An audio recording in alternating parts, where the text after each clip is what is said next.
made for kids, then you just go live right now. Yeah. Yeah. Oh, but people will not be on this one. How would they not get this one? Because they were logged on. No, it is still your channel. It is Nobody is here now. They are on the previous one. I have to send the link out again. Oh my goodness.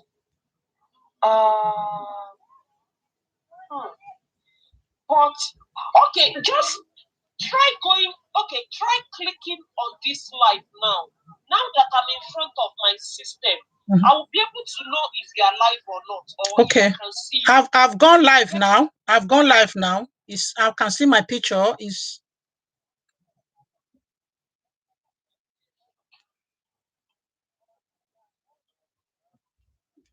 But I don't know how to create this now to let people know that I'm live. Okay, send a message in the other. Can you send? Somebody's come on now. Okay, you can hear me? Yeah, somebody can hear me. Okay. Yeah, we should be able to still click, or you can send a message to the other one that you have a technical difficulty, that they should come up on this one. Okay. You understand? Yes. Okay. Okay, thank you. Yes, ma'am. Okay, we are here. Okay, I'm seeing you now. Okay, thank you. Okay. Thank you very much. If you can use your other phone to send a message to the people over there again that you are live from here. Yeah. Okay. I can see you now. Okay, thank you. Thank you. Yeah.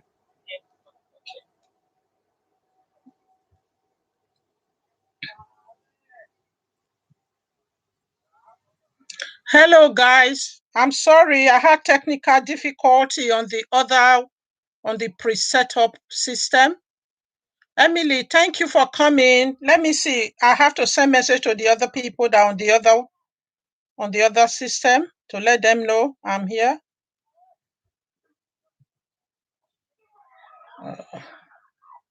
Please, any other person that can hear me, let me know, please.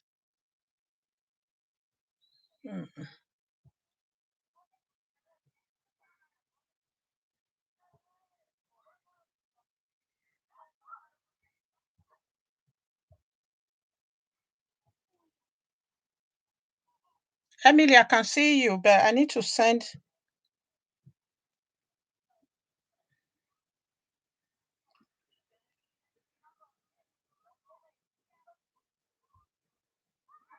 Emily, can you see me?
Oh, hi.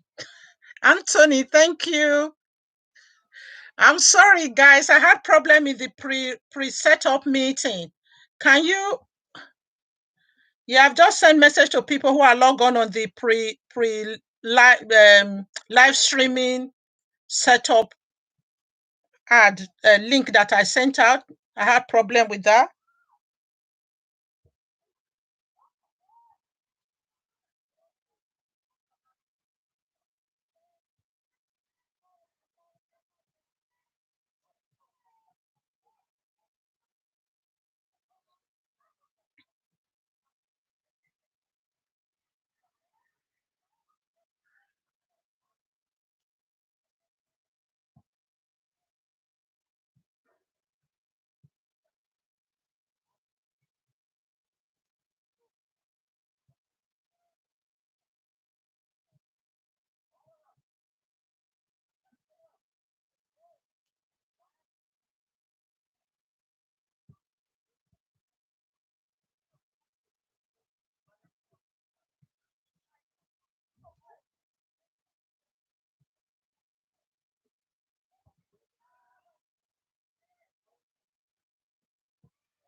Sorry, guys, I'm still waiting. People that were already on the old, the ad one that I set out.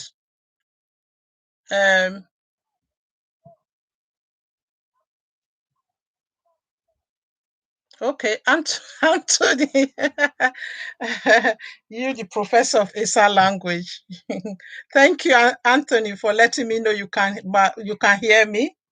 Um, Emily, just let me know. You were the first person to come out of the old one and come back here. I don't know how you manage that. How do I create? I need me try and create this. Okay, I need to share this one. Okay, share this.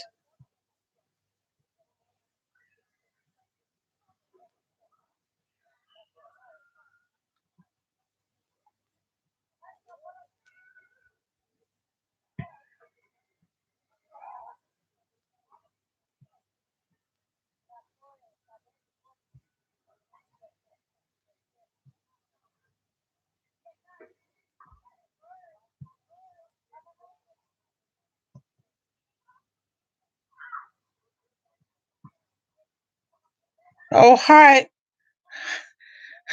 Hi, Larry. Thank you. Sorry, I'm having technical difficulty on the other one, so I have to set up a new live one. I think people, yeah. Okay, thank you. Oh, wow, you got the notification. All right then. Thanks, Emily, for letting me know that. So all the people who are subscribed to me will get the new notification then.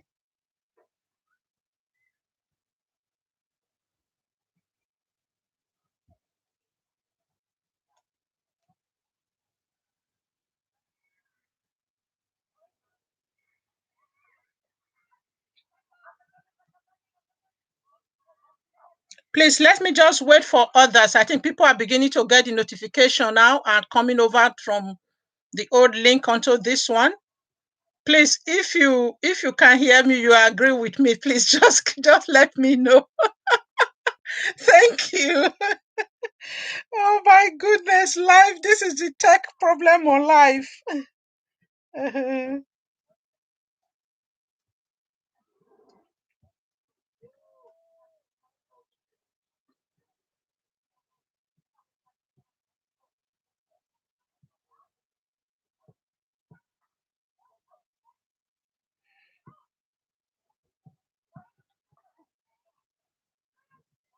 Okay, a few people are coming over, I can see. Please, if you've got my new notification and you've joined it, please leave a chat, leave a message in the chat, please, so that I can know how many people have joined us from the previous link to this one now, please.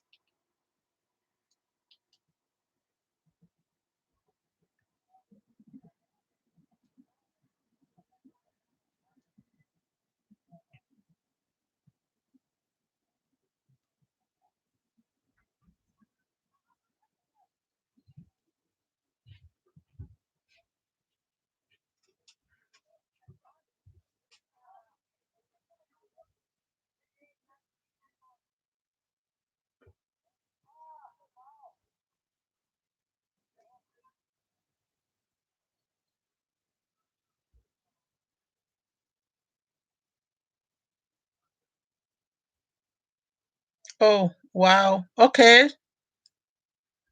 Diaspora Speaks Yoruba. Welcome. Thank you. The Nobles TV. Thank you.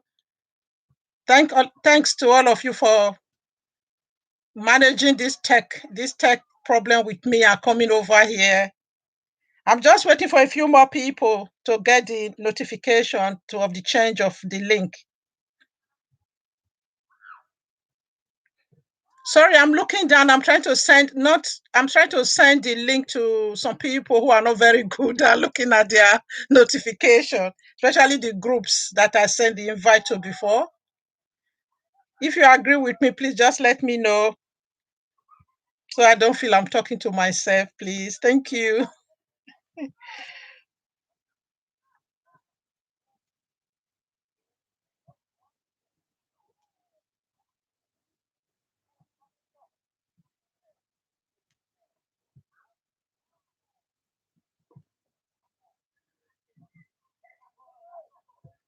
Oh, thank you. Thanks, Global Ariana. Yeah, it's true. Please hit the like buttons. That will make other people, it will notify, it will create awareness so that others will know that we're on this new link now, please.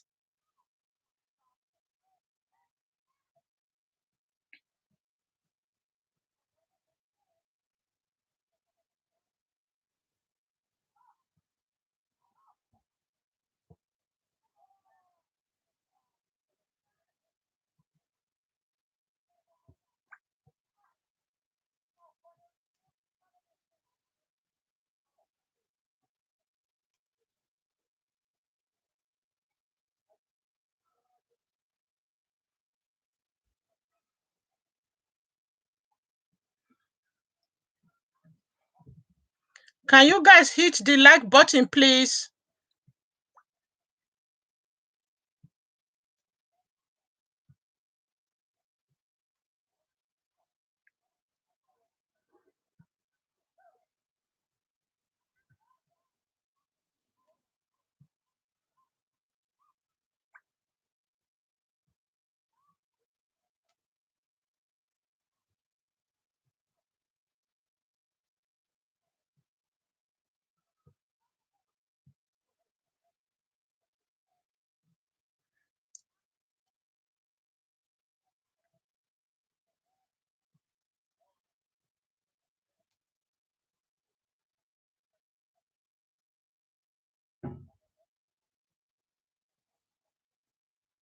Oh, the Nobles TV, thank you.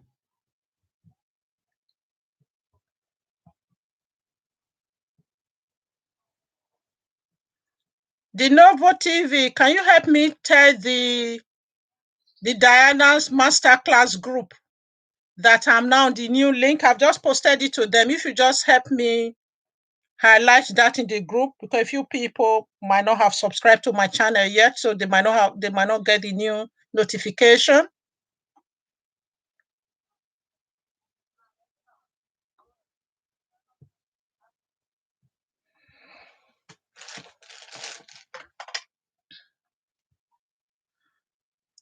Hi everyone. Thanks. I can see 9 people watching now. 7 likes so far. Please click the like button. Oh, thanks, the Noble TV. Thanks for that. Sonia Duruji, thanks for coming. Sonia, can you help me highlight it on the Diana Masterclass group that I've changed the link because not all of them are subscribed to my channel yet. They might not get the new notification. Thanks all of you for coming. I do appreciate your support. This is still a learning curve for me. This is my second live stream. Thank goodness. The one of last week went ahead smoothly. So I think it's good to actually encounter this now so I know how to. Oh, thanks, Sonia.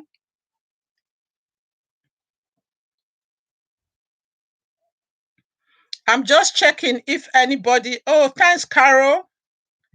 Yeah, all of you are making your way over here now. Thanks very much, Carol Suji. Thank you. Thanks for stopping by.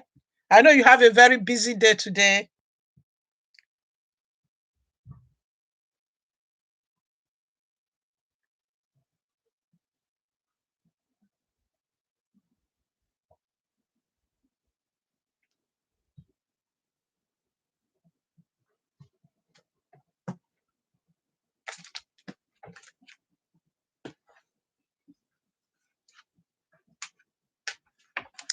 Hi, everyone. I'm going to start the topic for discussion today shortly. I've got 12 people watching now. Please hit the like button. We have 12 people here. 9 likes so far. Thanks, Carol. Thanks, everyone. Oh, Jace, thanks for stopping by. Thanks for supporting me. Can you help me highlight in your group, please, so they notice the new link? I had problem with the pre-set up live streaming link. I have to set up this go live. If you understand, can you just give me a thumbs up and let me know? Just let me know, please. Thank you. Sorry, I'm just because I did share this. Oh, you just done. Thanks, Jess. Yeah, I did share this on my Instagram. Auntie Mabel is learning to use all the social media platforms now. Oh my goodness, technology. Hmm.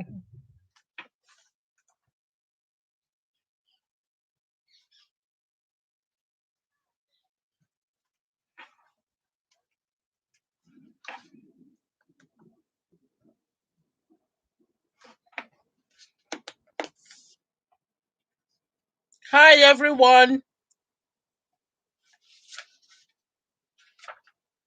Right. Well, I'm ready to start soon. I know everyone is very busy. I'm going to have to start the topic as quickly as possible. If you if I'm sure those of you who had the first advert, you know the topic. Oh, thank you. Thanks, Carol, for your understanding. Yeah. Um, please, those of you who saw the initial advert, if you just type in there, if you have any question in that line, if you have any contribution, this is just a kind of way of refreshing to know that we all knew, because I know some of you did acknowledge that the topic was relatable. So please, you can look back on that initial advert I sent to you, because this is the downside of people like all the relational people like me. The downside of this live stream is the fact that people can't come up on their voice to talk to you. I'm a voice person. I know many of you are very chat kind of people.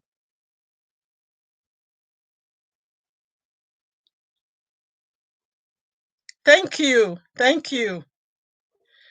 Jace, anyone that can help me share it on Facebook, if you can, I know you're very good in this publicity side of it. You can help me do that, please. I'm still learning on the job.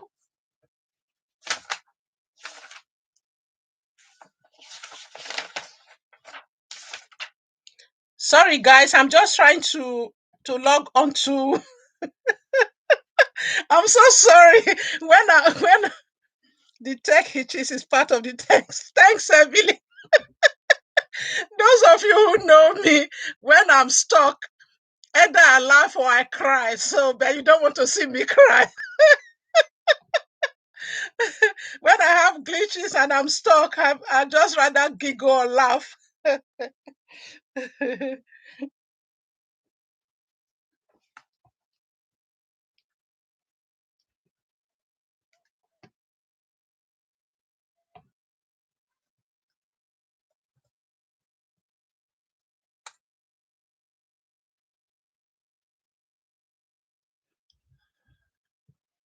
Thank you. Thank you. There are 13 people watching and 10 likes. So please click the like button. It's very important. It helps to give it more publicity. We're going to go into the topic shortly, please. Yeah, bear with me. I just want to quickly make sure that I've notified everybody in the group that I don't want people going on that previous one and wondering where I am.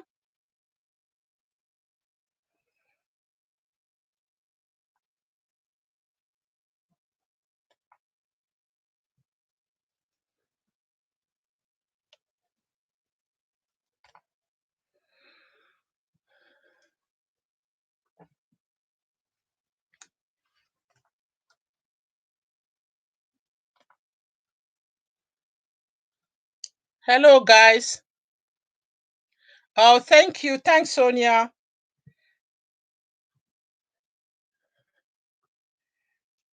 I think I need to go to a class with those of you young minds to get some more training. Just give me 1 second.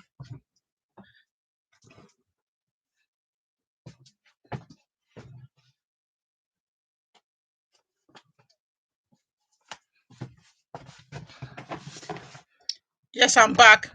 I think I was getting a bit too hot. I was getting a bit too hot because I'm flustered. That tech thing threw me, guys.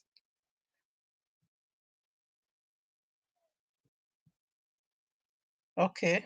I'm not sure what this person is saying. Okay.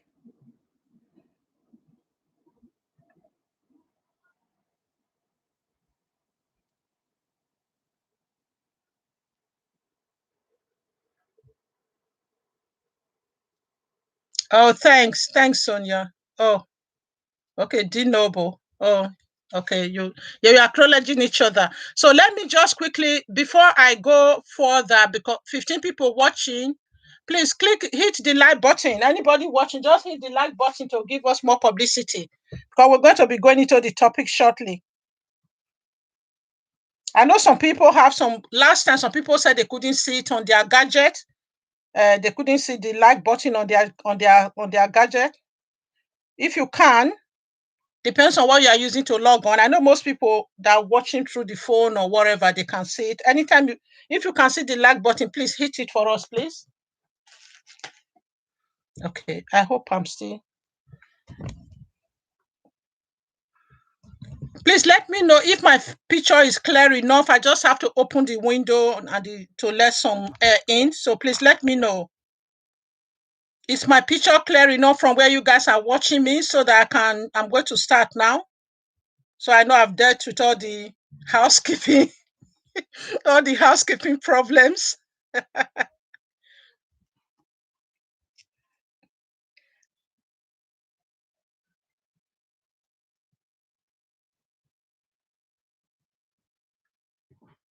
Right. Oh, Sinach. Oh, yeah. Thank you very much. Thank you. Thanks. Yeah, I remember you now, Jenny. Thanks for supporting me. You did say you'll be very busy today. Oh, I'm so pleased I'm so glad that all of you are here to support me. Oh, you said it's much better. So it's better like this than how it was before.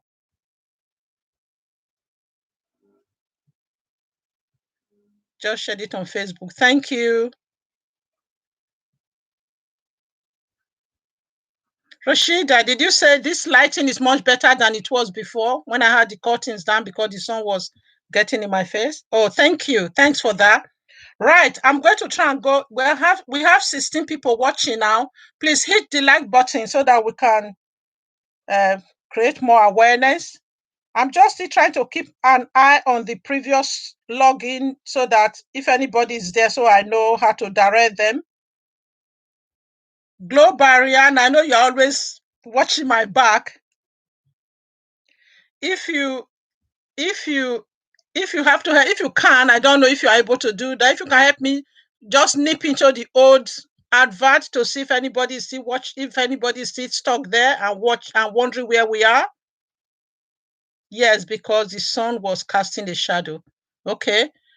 All right. So Rashida, does that mean it's better? You definitely say it's better now than it was before. Okay.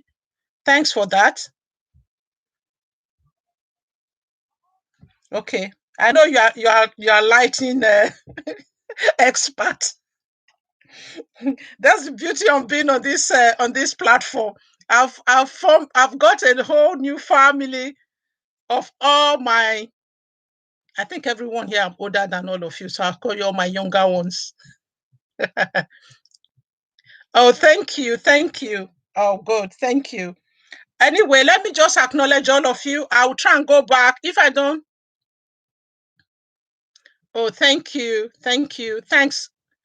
Thanks, Nancy. I have to try and call you by your first name rather than this your business name. I know it's pretty name, Glow by Ariana. It's pretty, but it's a bit of a mouthful. Thank you for your support. So please, if I haven't acknowledged you individually, please bear with me. This tech thing on this previous advert kind of threw me off balance. I'm just trying to think on my feet. So I just quickly acknowledge everyone that I know that have been here before. If you are still here, please give me a thumbs up. Emily, thank you for coming. Anthony, thank you. That's my ASAM professor. That's my young man that I interviewed in the earlier part. Those who have followed my channel, he's a young man that started learning ASAM at the age of 18, and he has now written an ASAM app. So I'm so proud of him. So you can see how far people can go with all of these things, all this our language and cultural identity or any part of it we're interested in. And Ola, which is my friend Larry, thank you for supporting me. Ria, thank you very much. Diaspora Speaks Yoruba, Rashida, another younger sister I've just adopted. Thank you. The Nobos TV, Globe Ariana, Sonia Duruji, Carol Osuji, thank you. All of you are from my new form family, from the support group from Diana's masterclass, which is really good. It has become a great support system for me. Jess is another new brother I just found who is so keen on supporting Africans and Nigerians in particular in the Yorkshire area. Yeah, thank you for coming. Osinachi, I know you are Jenny. That's my son-in-law's big sister. You can see how this word is. That's my daughter's husband, big sister. Thanks, Jenny, for coming to support me. I just want to make sure I've mentioned everybody. So please, if I haven't mentioned you, it's not because you are less. Sam Dede. So if I haven't mentioned anyone, please don't get upset. Don't get offended. It's not because you are less important. Just let me know just tell me so. And Sam Dede, I can't recognize who you are. Please remind me who you are. You know, we all have these different login names that sometimes doesn't reflect our day-to-day names we are known by. Right, everyone. Auntie Mabel is here. Now, thanks, everyone. 17 people watching. Please, if you haven't hit the like button yet, do so. If you cannot find the like button, let us know so that I know. Oh, thank you. Oh, thank you. Thank you very much, Jess. Right. Please, if you haven't subscribed to my channel yet, I just have to let it out there. If you can't subscribe now, when we finish when you log out of the live stream, so please go back and go to my channel. Just a fan, Sam Dede, thank you. So just go back to my YouTube page and watch a few videos. You will find something that you like there. Just use my playlist. My playlist is very interesting, especially this current one I'm doing. I'm really proud of it because I really wanted to diversify rather than just only talking about Esan language, because I believe there are other dialect within the African community and Nigeria, and especially the ethnic minority group, the smaller languages in Nigeria. You, the big guys, the Yorubas and the Igbos and the Hausas, everybody knows about you, but people like Esan and other small ethnic minority group, or the other small dialects, we don't want our language to be extinct. So I really wanted to open this up so that more people will be aware that we cannot do something about it. So, like I said, I always say in my channel, I can't say it enough. I just came on YouTube to try and do my little best. And a few weeks later, I found Anthony, who later led me to the gentleman who have written some books in the 80s and 90s that we were not even aware of. So whatever, Itohan, oh, thank you. So whatever your language is, no matter how small, you don't necessarily have to be a language expert. Trust me, I'm not an expert in it. Just do the little you can. If I know not everyone, I keep saying not everyone might be passionate about languages, but what other aspect of our cultural identity are we interested in? Right. Ndijika Madu, you are simply the best. Oh, thank you. Thank you. Please remind me who you are. Itohan, are you Itohan of Amen Girls? Please just let me know. I can see your bulu there. It might be you, might be a son sister. If you are, please just let me know. You are one of the popular Itohans that I know.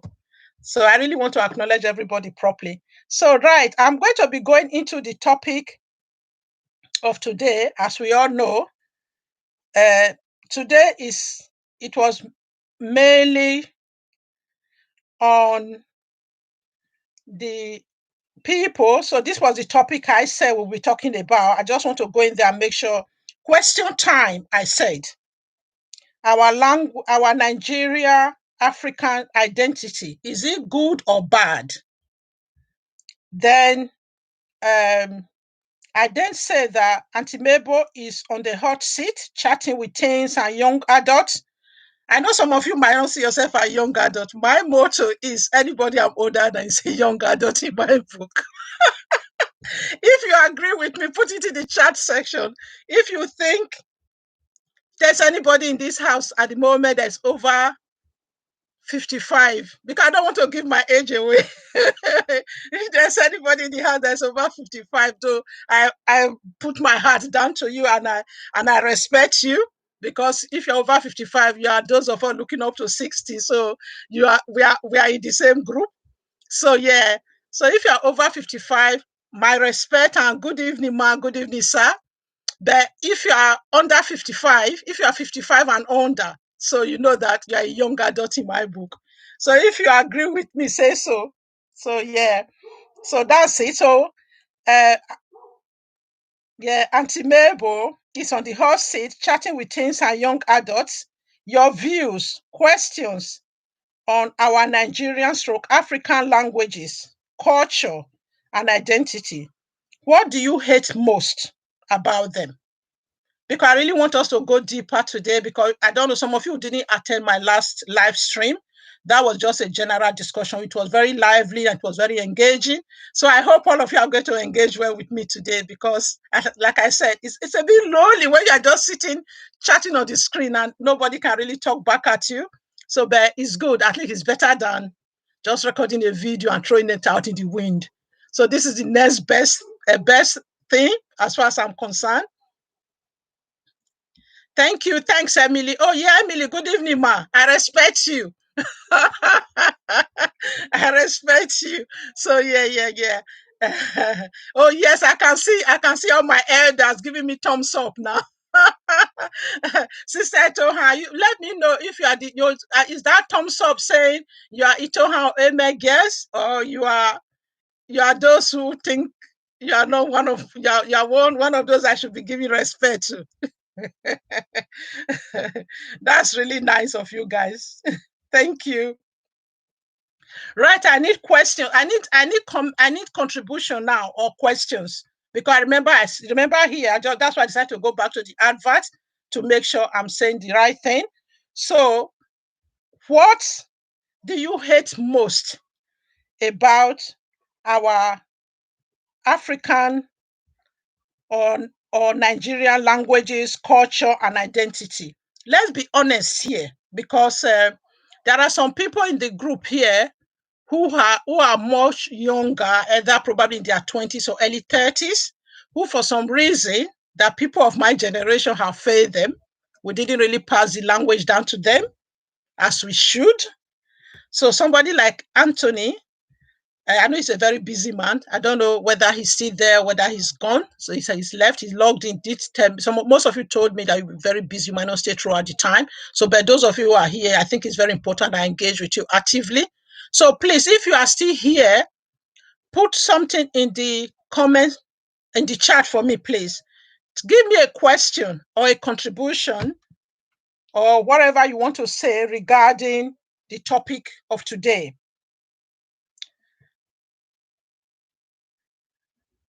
Anthony, can you please try and write in English? Because many of the people here don't speak Esan. I know you like writing in your Esan a lot, please. I'm trying to make this chat a bit general. Yeah, Mary Bena. You can see this is my Esan professor. He always put me to shame. The way Anthony writes Esan, my goodness. Oh God, if you know anybody that want to learn Esan, just put him. Hey, Anthony, please write your Zesan app there for us. Write Zesan app there because people will go back and watch this chat. Write the link to your Zesan app for us, yeah? Anthony, please, yeah? Write it there for us so that those who want to learn Zesan, because there are some people I know who watch my channel, who are, and some people I have new people, new subscribers now. Some of them are saying they are married to Zesan, so they are learning to speak the language. So your Zesan app will be very good for them. So put the link there for us.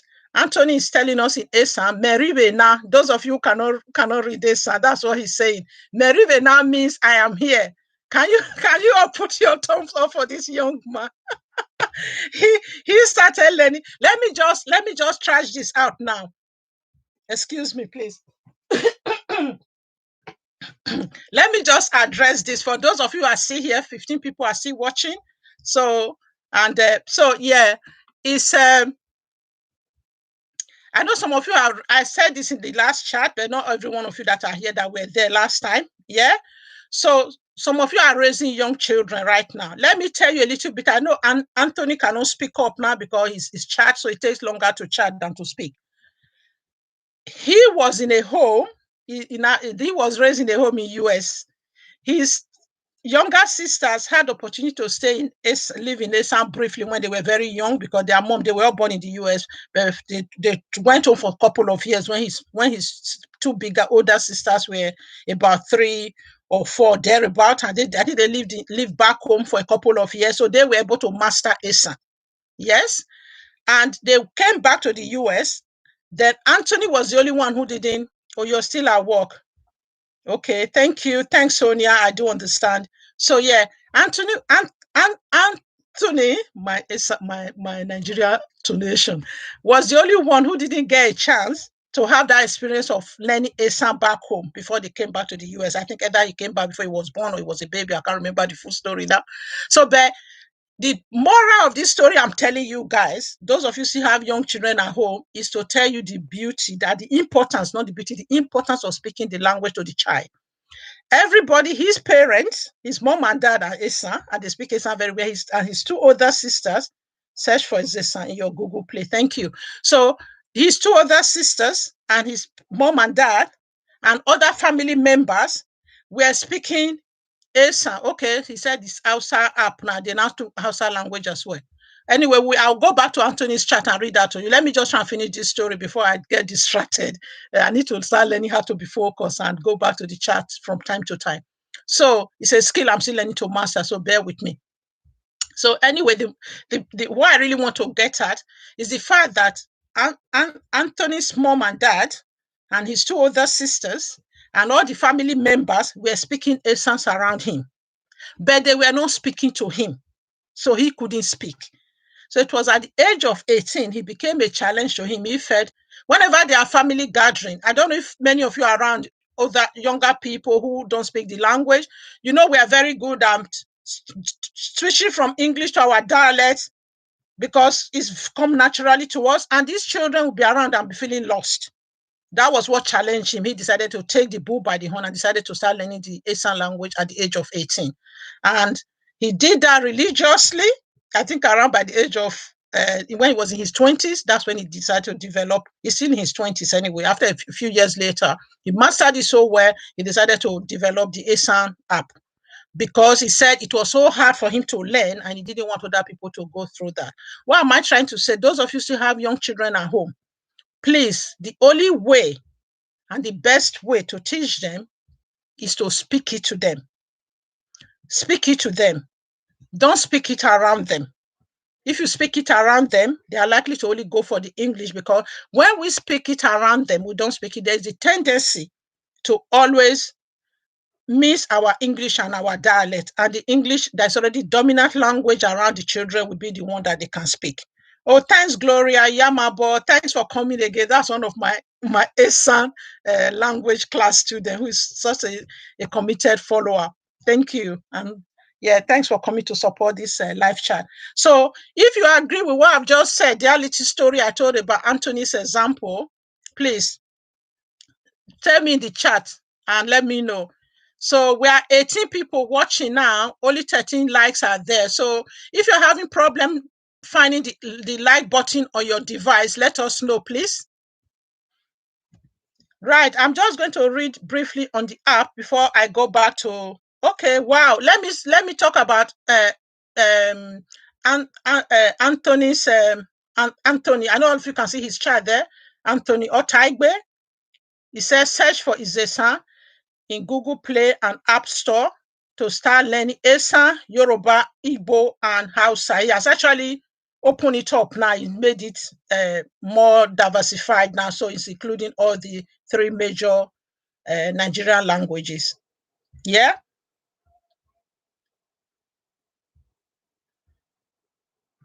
Okay, that's good. The TV Noble, I agree, because the chat can relate with their peers.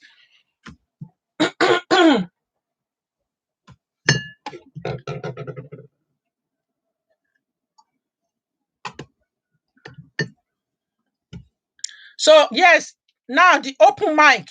Leave some questions there for us to discuss, because I didn't want today to just be Auntie Mabel doing all the talking. Right.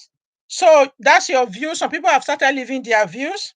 So I still want us to tackle this problem. What do we hate most about our Nigerian African languages, culture, and identity? Why do you think some of the area I'm going with this? Okay. Some of where I'm going with this topic is this, especially those of us in the diaspora. Do you find we more keen, we find it easier, we find it more comfortable to, even those of us, someone like me, those of us who already formed in Nigeria, Africa before we came to the diaspora, who sometimes people still want us to try and speak in the English accent.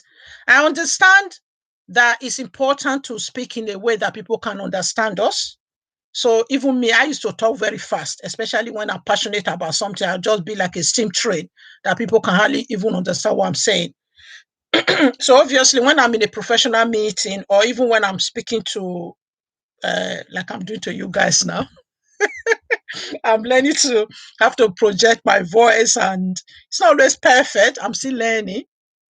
So some people, we would rather hide away from our Nigerian African identity, because we feel more comfortable identifying or not being known to be an African or a Nigerian. So can somebody put something in the chat to let me know what they think that is making people to think like that? I know it's more difficult. It takes more time to type in the chat than to speak. I do understand that. So please engage with me. There are quite a few of you there. Ask me questions as well. It's not only you contributing. Ask questions.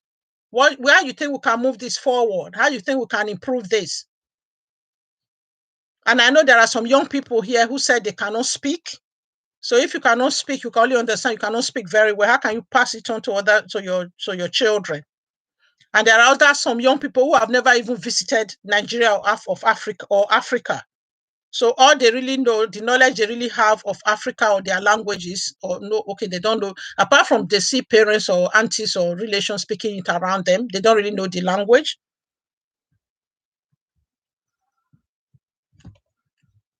So say something to me in the chat. Give me questions and give me your suggestions. Otherwise, I will just be doing the talking.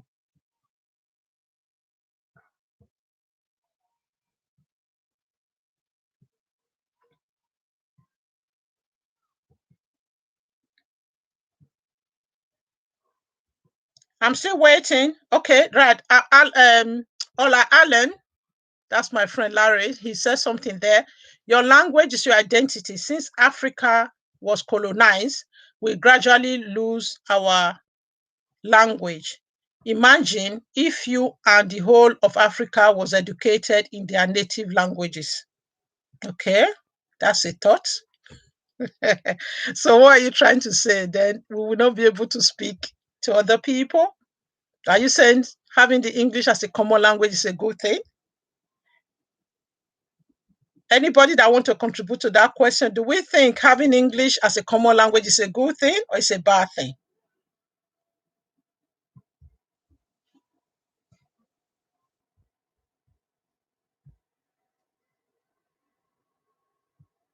Okay, somebody actually says something. Okay. What I hate most, yeah, the Noble TV. So please let me try and go back on there now. Sometimes I'm missing some of the chat. Okay. The Noble TV said, what I hate most is someone not being proud to say where he is from, hiding identity. That is true. That is true. Yes, that is true. That's true. Thank you all for engaging. I like this. You're making it making it more interesting now. Right. Let me first of all take each point by point. I don't want to lose anybody's contribution. Yeah. Right. The noble.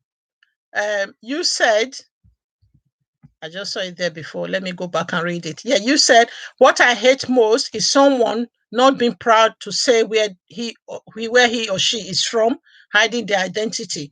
That is a big thing among us Africans. And we know that there are some reasons why some people do that. And probably because of this new evil that's been falling us, a lot because of social media now, a lot of people, especially when an African or Nigerian in particular, as we are the biggest ones in Africa, when they do something wrong, people are quick to link them back to Nigeria if they do something wrong.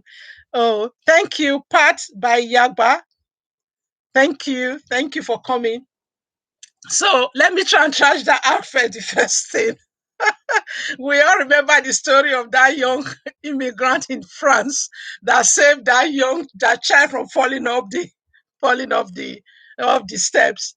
They quickly acknowledged him and gave him citizenship, which is a good thing that they acknowledge. At least they acknowledge that an African has done something good.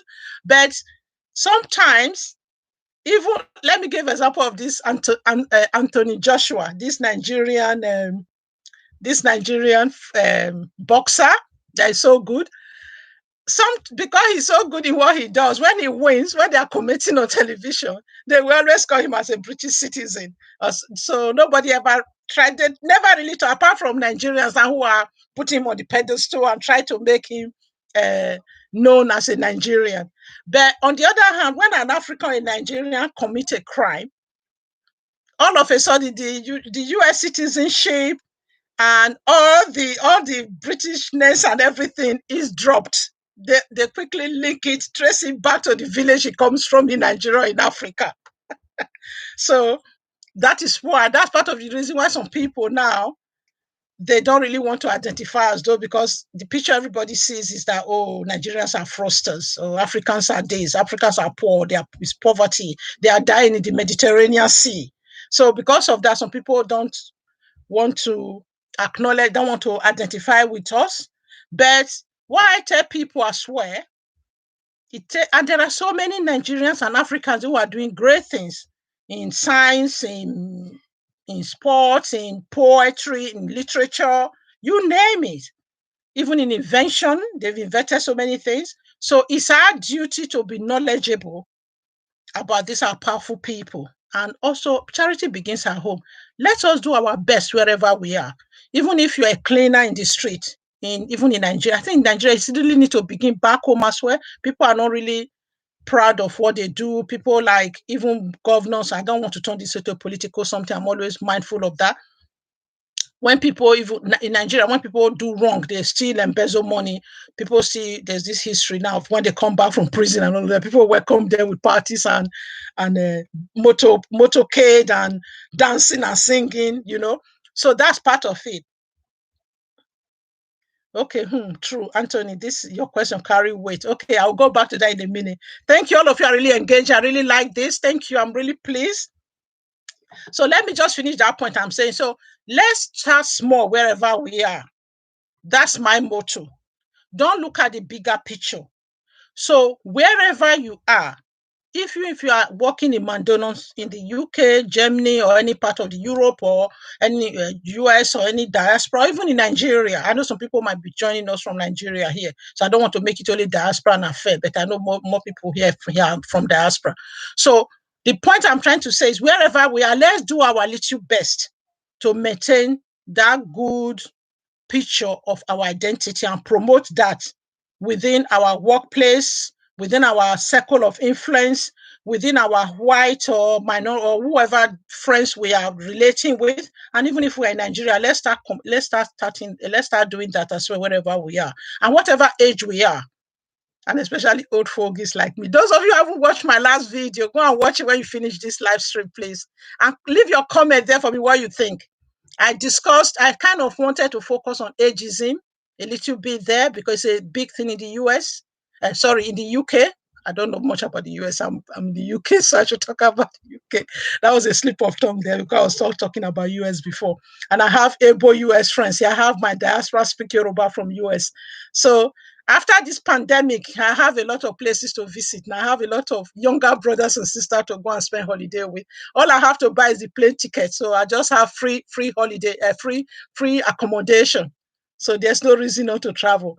Hello, Jane's Diary. Thank you.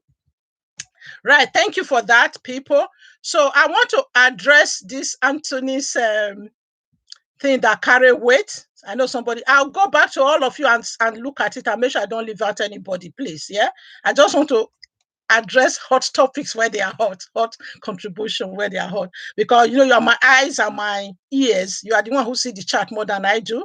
So right. Anthony said, why do our parents have negative views of going back home or to the village? Thank you. Yes, that's a big one. Emily, sometimes I imagine that maths would have been easier if it was taught in my native language. It's true. Yeah, I never look at it that way. I'll come back and deal with all of this properly because I always try when I'm doing this live stream not to make it all about my ideas and what I want to think or I want to talk about, because after all, that's why you guys are here, so that we can engage. Oh, thank you. 20 people watching, please. 14 likes. If you have just joined, click the like button. Yeah. It will create more publicity. And please engage in the chat. That's the only way you can add your voice to this discussion. Right. So somebody said true. Yeah, Dino, but you said true. Anthony, this your question carry weight.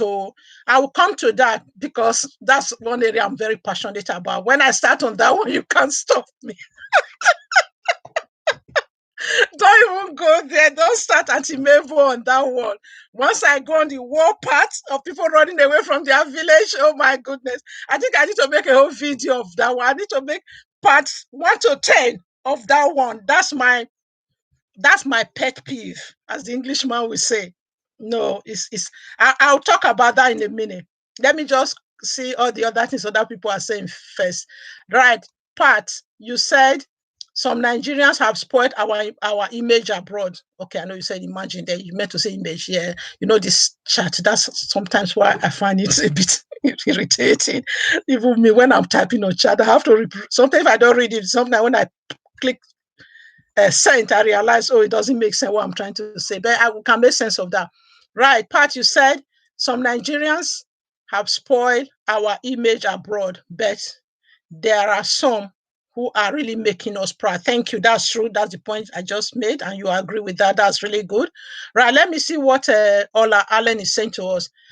People who have contributed to the economy and development of Africa were classed as illiterate because they can't understand and speak English or French. They have lost insight and knowledge. Yeah, that is true. There are a lot of things. Even, I don't know about some of you, you're much younger than me. Some of you had educated parents. Both my parents, they were not educated, but they made it a point of duty to say that all of us must go to school, even boarding girls and all that. They even sent us to boarding school at in the I went 70s and 80s. That must make me look really old. Some of you were not even born by then. Last chat, one of my old guest friends came on the chat, and we realized we've known each other for over 40 years. Oh my goodness, that was so interesting. Isn't it nice? And please hold on to your old friends, your childhood friends. Let me just acknowledge the people who have just joined us. Sorry, I'm having, my throat is dry. Sorry.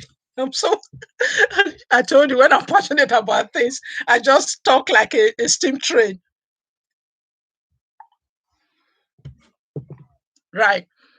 So yeah, James Diary, I've acknowledged you. Yeah. You Jace, life unscripted. Thank you for coming. Jackie Rabo, thank you for coming. Wendy. Thank you, Wendy. You're always my backbone. You guys are always supporting me. Jackie Rabo. May say, why, Jackie, why are you okay, you put it back in there. Now, thank you. I can see what you mean. All right. Okay. You, Jace, I understand. You are the one that's work. Please, yeah, you're the one that worked. You're the lady mechanic. I'm watching the space for you, you know. I have to laugh a little bit here. I need to add a bit of humor there. You know, when you first posted on the group, what came to my mind? I don't know if any of you watch the South African lady detective, that very plump lady like Auntie Mabel. I know some of you haven't seen the whole full of me. This upper part you see of me, it's not as big as the rest of Auntie Mabel. I know that some of you will see the full Auntie Mabel in person. You'll be shocked. Oh my goodness, we didn't know she's this huge. um, so yeah, you Jace, you are my lady mechanic. I'm watching the space for you. I really like that. I like women who are breaking the mold. I know all of you too. I like all of you. Acknowledge you all have your talents and gifts. So it doesn't mean it's less than the one that is breaking the mold. So Rabo said, I hate that the diaspora children are not taught our language. We can't know if we are not taught. I know it's true. Yeah, Jackie, please let me know. Are you one of the ones who found my channel? Who is one of those learning on my channel? Can you acknowledge that, please? Oh, thank you. Let me know if you are the one learning Asan from, because Rabo is an Asan surname. I know other part of Edo State answer that name as well. So let me know if you're one of my students.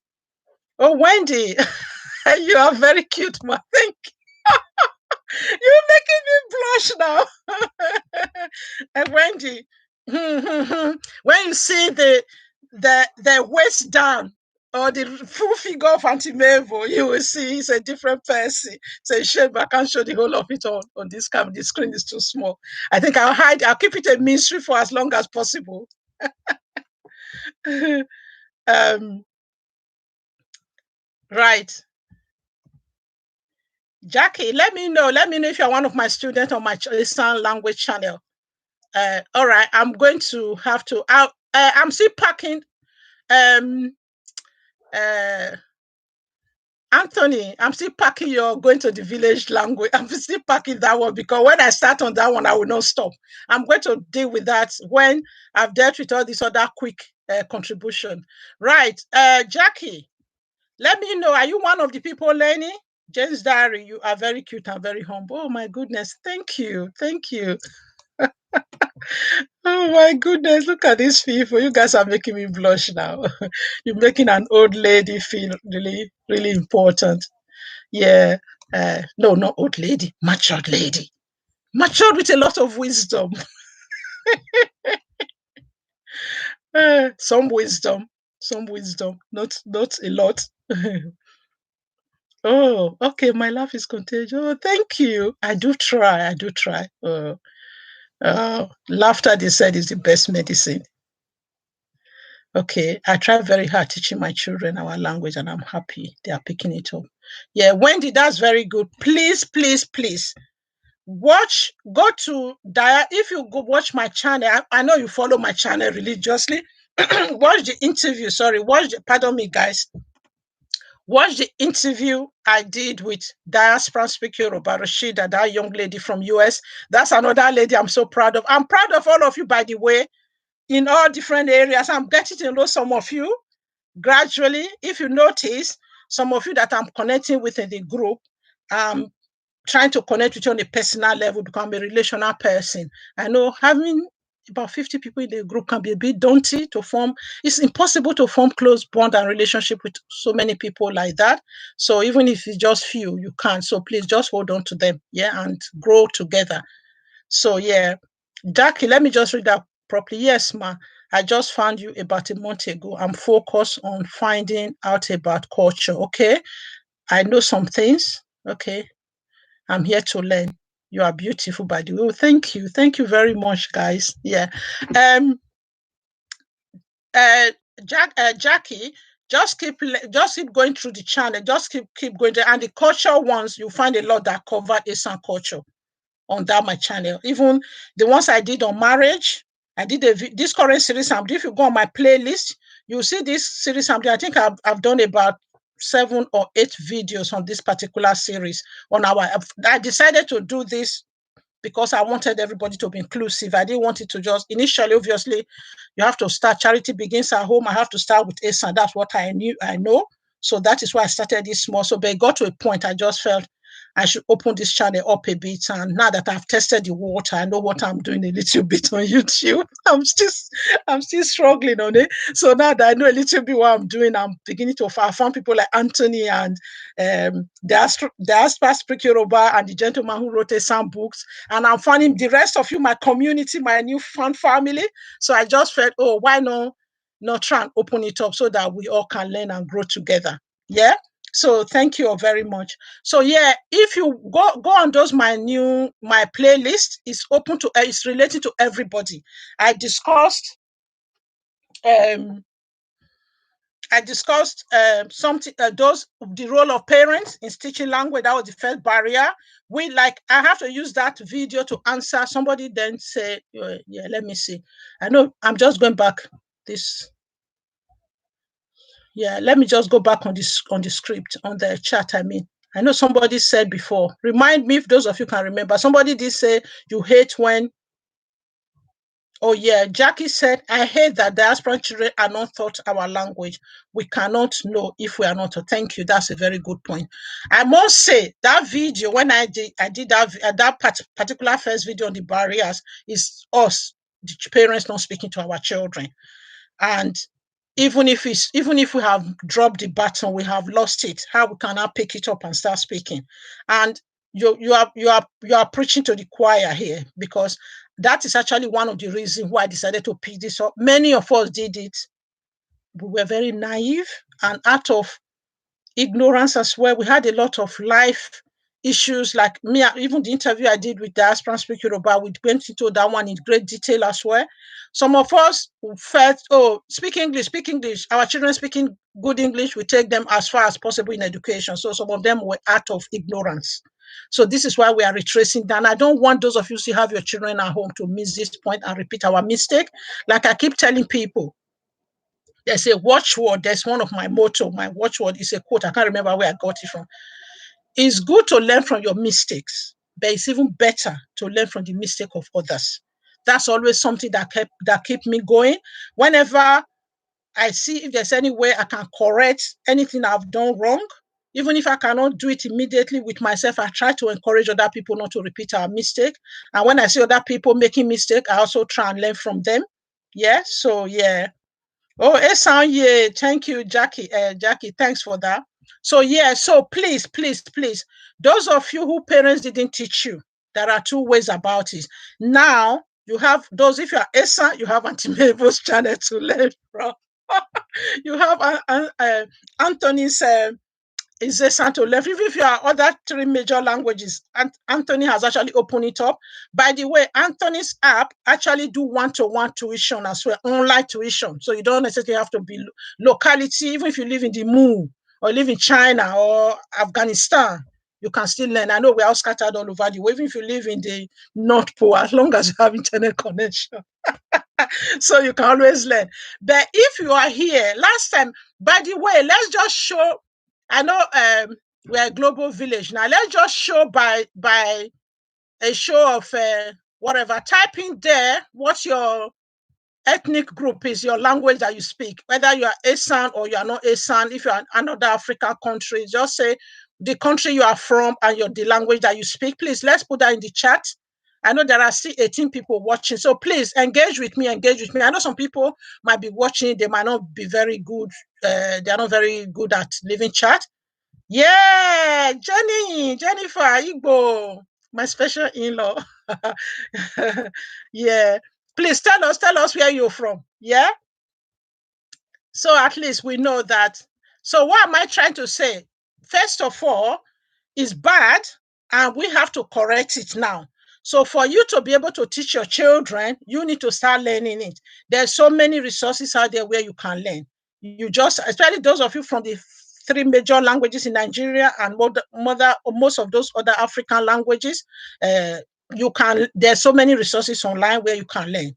It's just the interest and the determination. So please don't say it's just in all other areas, like in your career. Many of us in my generation, when I came to the UK, some of us have to start from scratch. Even you guys have more things that are available now. In 30 years ago, things were much more different. Once you come to the UK, all you have to do is cleaning and even care job. You couldn't even get care job. You have to do a special training again, couple of weeks training or even longer. First of all, you need to even be able to understand their accent. And some of them, they were so racist. They won't even, some of the old people will not even let you care for them. You're even there cleaning their whatever, their rubbish. I don't want to use that word. And some of them will still be turning their nose at you, you know. So you can imagine coming over here and this is you with a graduate or even your good qualification back, or maybe it's an OND, HND, or whatever you did, or BSc, or some people came here to do masters. And to start with, you're going to be waking up 4 a.m. to go and do cleaning job in the cold, frozen, snowing weather. And some of us came over here, we were already like, maybe like I came over, we just got married, myself and my husband came over under 1 year before we celebrated our first wedding anniversary in the UK. You can imagine, and once you get married those days, they already pray for you on your wedding day, or in 9 months' time, we want to come and celebrate, you know. And meanwhile, you are now in this cold, frozen country. It's alien to you. The buses, and you are renting one small room. Um, um, you know, you can't even afford. I know those of you in US, you still have your condo. I don't know about Canada too much. So what am I trying to say? Things were really, I know some of our parents, not all of you, some of you didn't have the same experience we have. Some of you were in Nigeria. Your parents have the opportunity. They were well to do. They were even able to afford to send you abroad to read, to study.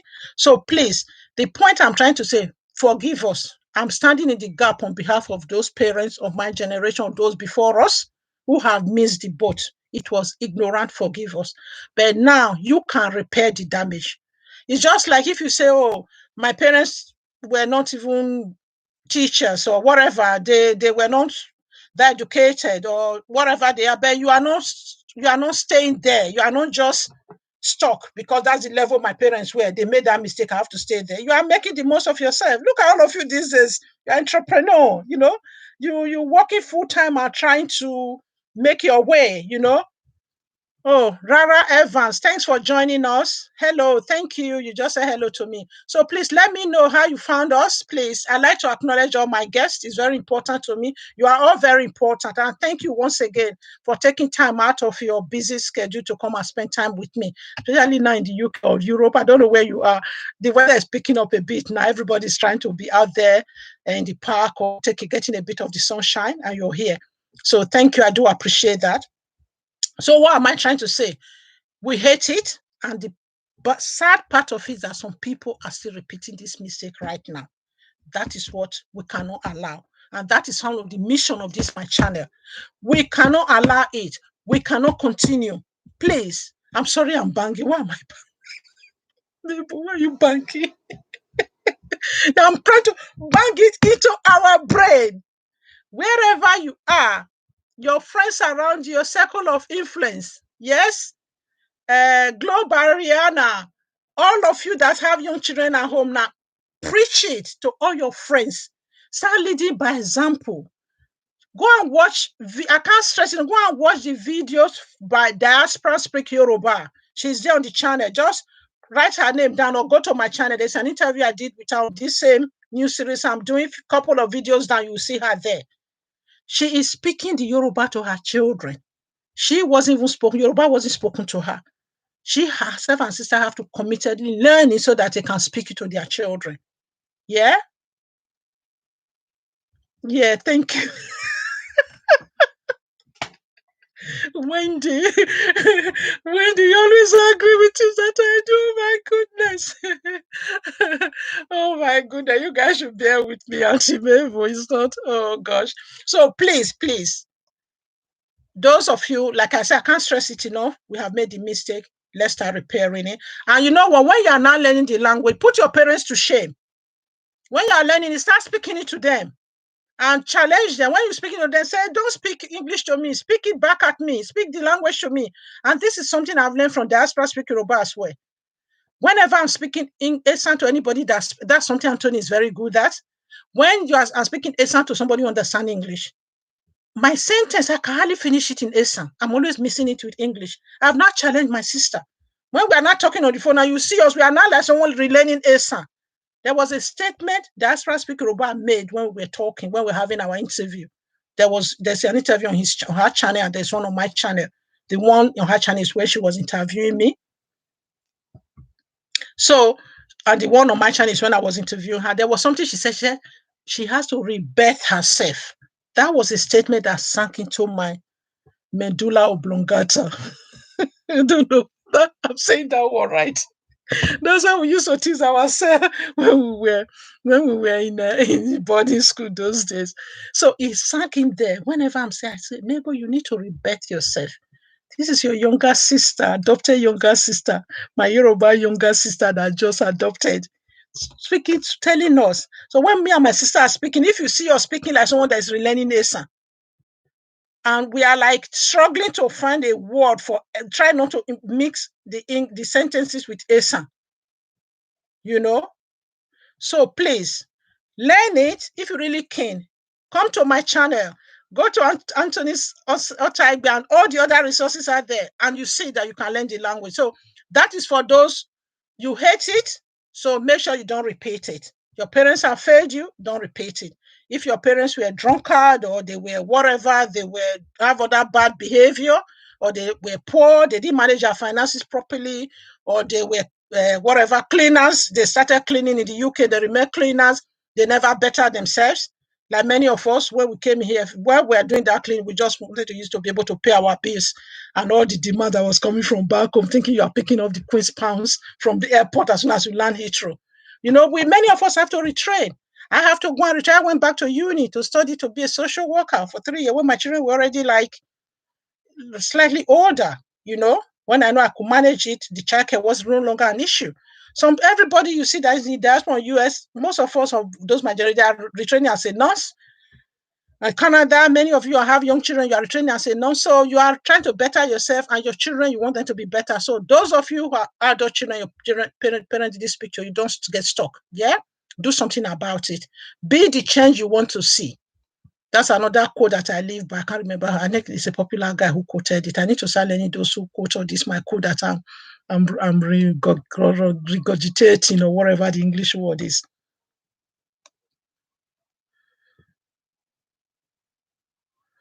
Good, good. So please speak it religiously. That's Speak Yoruba showed us example. If you miss it with English, trust me, people like me, I was speaking English to my children, but I was missing it with English. Along the way, it just fell by the wayside. So I'm one of those who have made that mistake, and I'm apologizing, and that is why I think it's better when I put on this crusade, me that I live the experience, so you guys can know I'm talking from experience. It's hard, it's a hard thing to swallow, but we have to take ownership of this so that the change can happen. We have to be honest. Yeah. So that is that. I've dealt with that question. All right. Wow. Rara Evans, I want to learn my fiance's language. He's Asan. Oh, thank you. That's very good. I'm in the United States. My fiance is Asan. Thank you. That's really good. Can you let me see if you have answered that question. His mother doesn't speak English. Only Asan. That's good. That's a challenge. Yeah, you have to learn so you can interact with her. I don't know. Let me know if you have started accessing my channel. If you start from video 1, it will tell you what the channel is all about. The first few videos were lessons 1 to about 8 in Asan. And then I started using Saudi Agbe's book, Gentleman Who Wrote a Sound Book. So they are go through my channel and leave me comments, or you can send me an email so that we can dialogue together. And now you know you have Antonio Taigbe's Sound book. And those of you also, if you are any other language, okay, let me just go back again. I did ask. Oh, thank you, Wendy. You love this talk a lot. Thank you. So yeah, let me try and see. Okay, Njideka Mando. Okay, we are waking up. We are waking up compared to before. It's true. We have to. We can't continue to sleep around this. I know some people don't care about it. Some people just believe that, oh, my children are excelling, they are doctor nonsense and whatever. And no, they are doctors. The Nigeria traditional career. They are lawyers, pharmacy, engineers, doctors, accountants. They have big homes.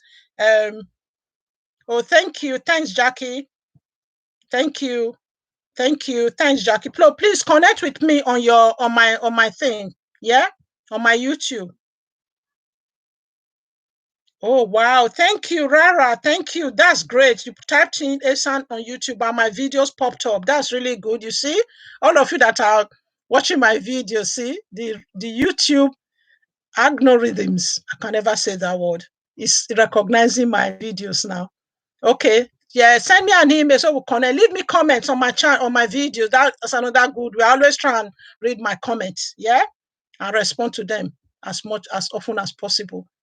When the busy day of British job, work, allow me to. Thank you very much for that.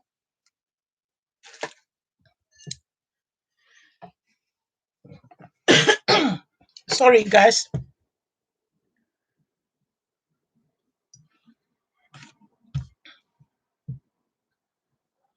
Right. Wendy said, when I first started speaking Igbo to my first daughter, she told me I'm speaking Spanish. Imagine. I was so ashamed. At least you started young. That's good. Started early enough. Thank you. So yeah, thank you. You're doing well. You're doing a great job. Please encourage all your friends around you.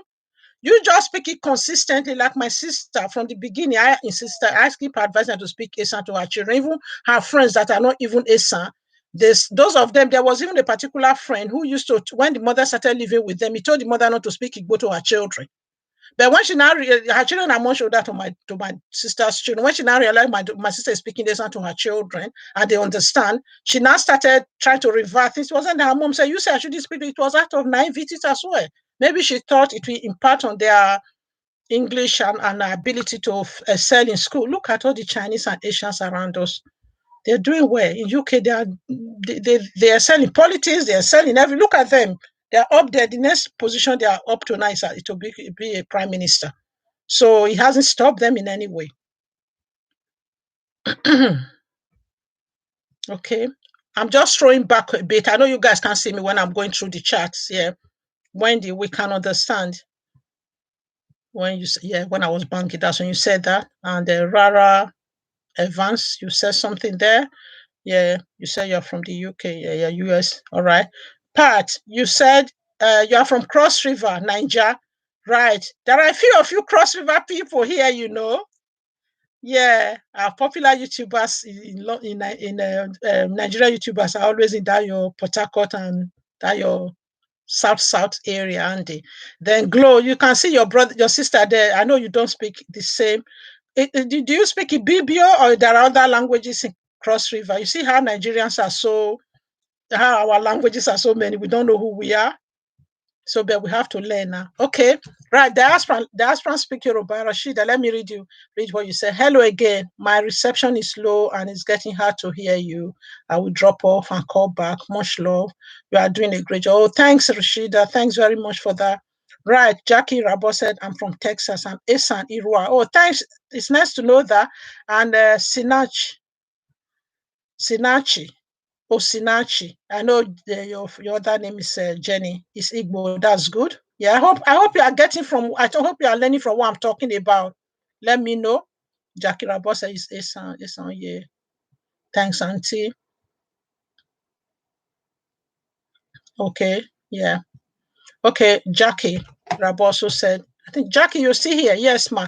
I just find you about a month ago. I'm focused on finding out about culture. Yeah. I've already kind of answered that. Yes. Yeah, so you can thank you for your compliment. I do appreciate that.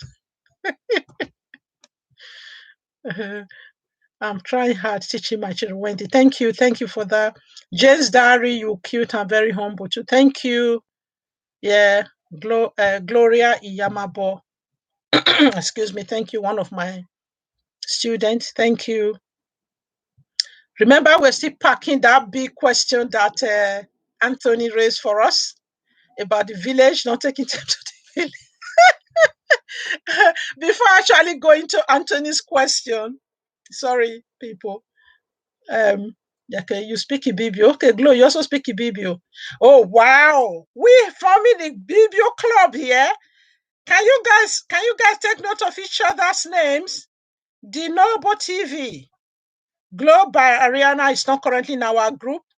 Take down all the names of your Ibibio sisters because that's part of the passion. That's part of the mission for my group to connect other sisters and brothers from the same tribe and language and dialect in ASAN. So sorry, in Nigeria or Africa, so that you guys can connect with each other. Yeah.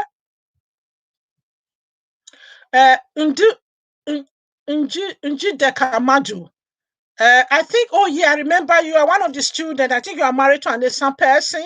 That's why you're learning ASAN. Please acknowledge that if you are still here, let me know.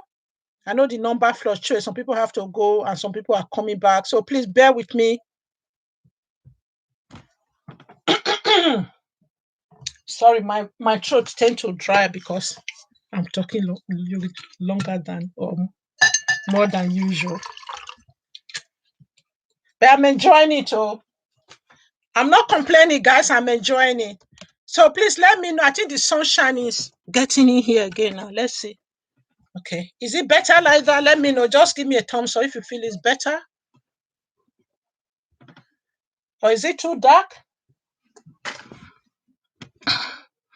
Because the sun is kind of getting in I'm trying to stay near the window as possible to get a bit of the sunshine. Okay. I'm just going to put the light on.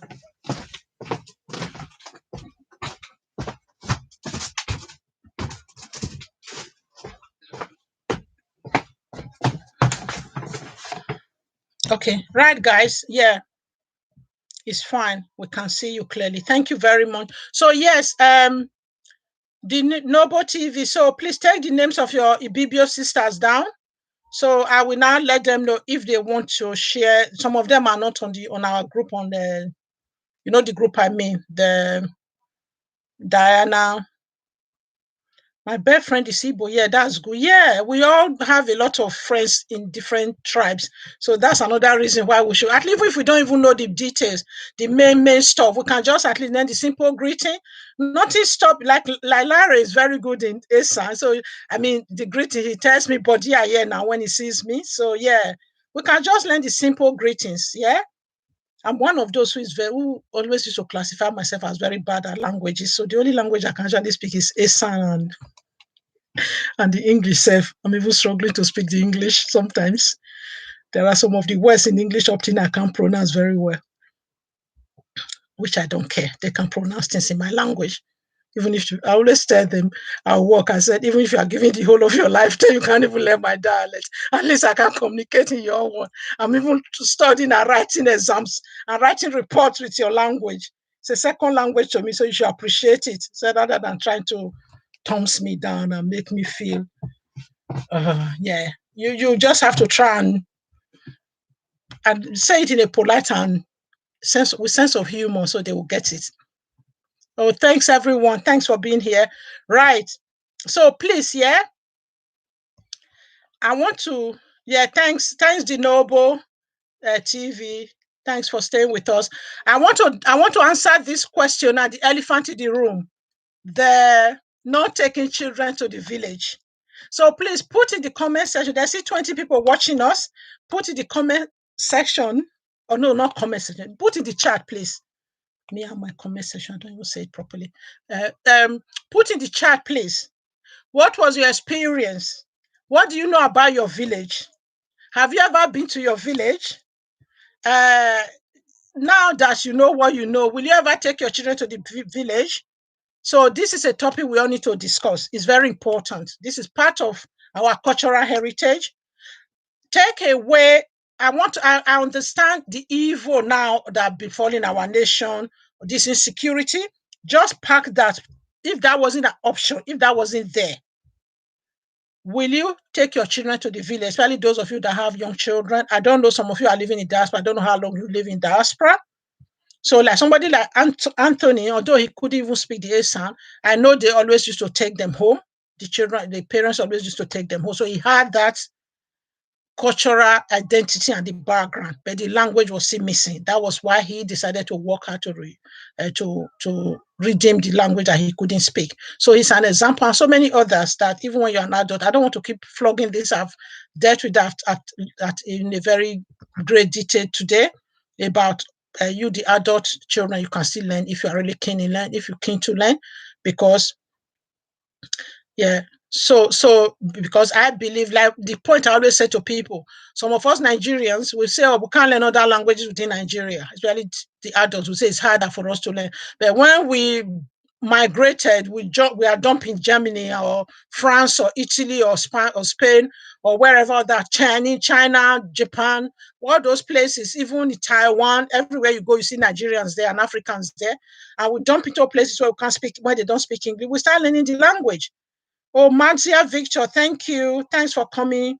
So yeah, so we start learning the language. So that's not an excuse. So I know some of us will say that shows that we can still learn the language if we are determined to learn it. So let's pack that now. So please engage with me in this session. Let me in the chat. Engage with me. Let me know if you were taken to the village as a child. What was your experience of the village? Were there some good ones? Were there some bad ones? And if now all of them might cover you in a way, even if you were not taken to the village at all. If you already have your children now, if the security wasn't an issue, will you take your children to the village? If you don't have children yet, when you do have your children, if security was no issue, will you take your children to the village? And if you don't want to, if you are not taken to the village, and if you are not going to take your children, what are your reasons besides the security?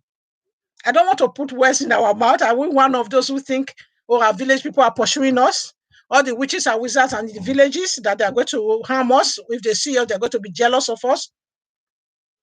I don't want to consider the current insecurity. I keep saying that because I know that's a new thing. Yeah. So please engage with me. Engage with me. Some of you, there's still 15 people here. Put in the chat the questions I've just asked now. I know Mads, Victor. I'll just call you Victor. The first one. I know that's not really often. I think you are. It was. You said last time it was a short form of Osemudiame or something, or Samudiame or something like that. So Victor, I'll call you by Victor if you don't mind. I know my both parents village very well. Well, that's really good. I'm glad for it. I learned many proverbs there. Well done. So which means you can speak Esan. That's good. Victor, you still said again, my parents' villages were so good. Thank you. That's good, good, good. Good evening, everyone. Omoye, thanks for coming back. Sorry about the previous link that didn't work for us. I hope nobody is still stuck in there. That reminds me, let me even check if anybody's still. I just want to quickly check.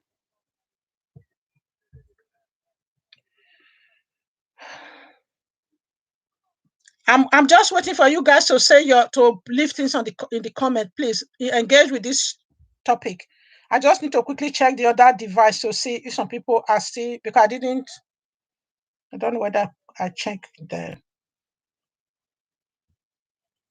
other device, whether people are still on the old link.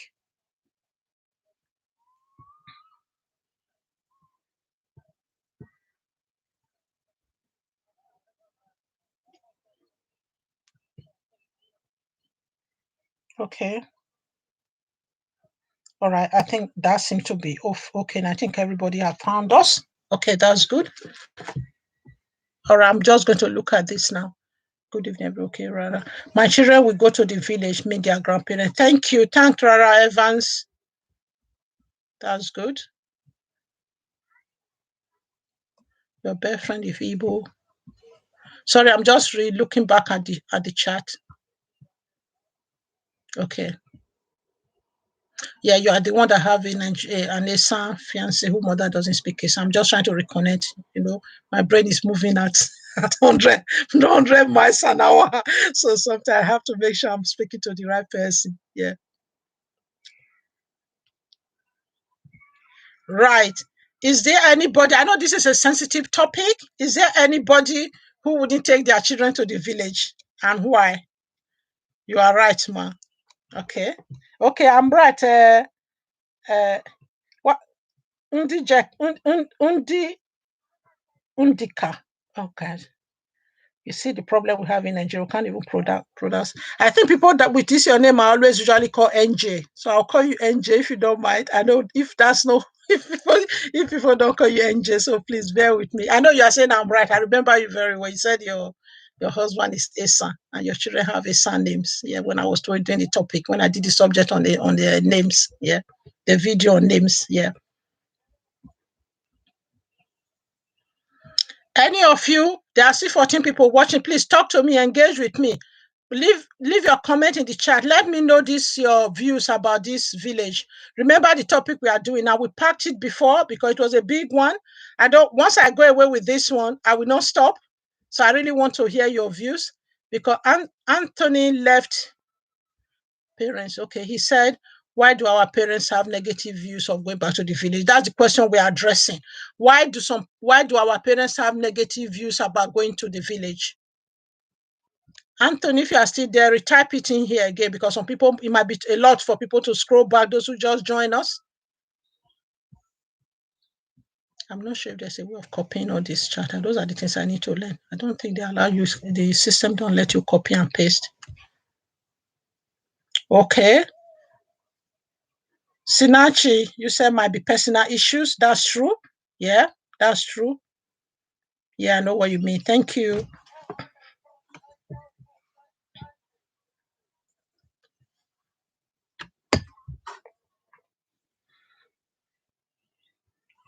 I just want to say a little bit about this personal issue. I know some of them can be really genuine.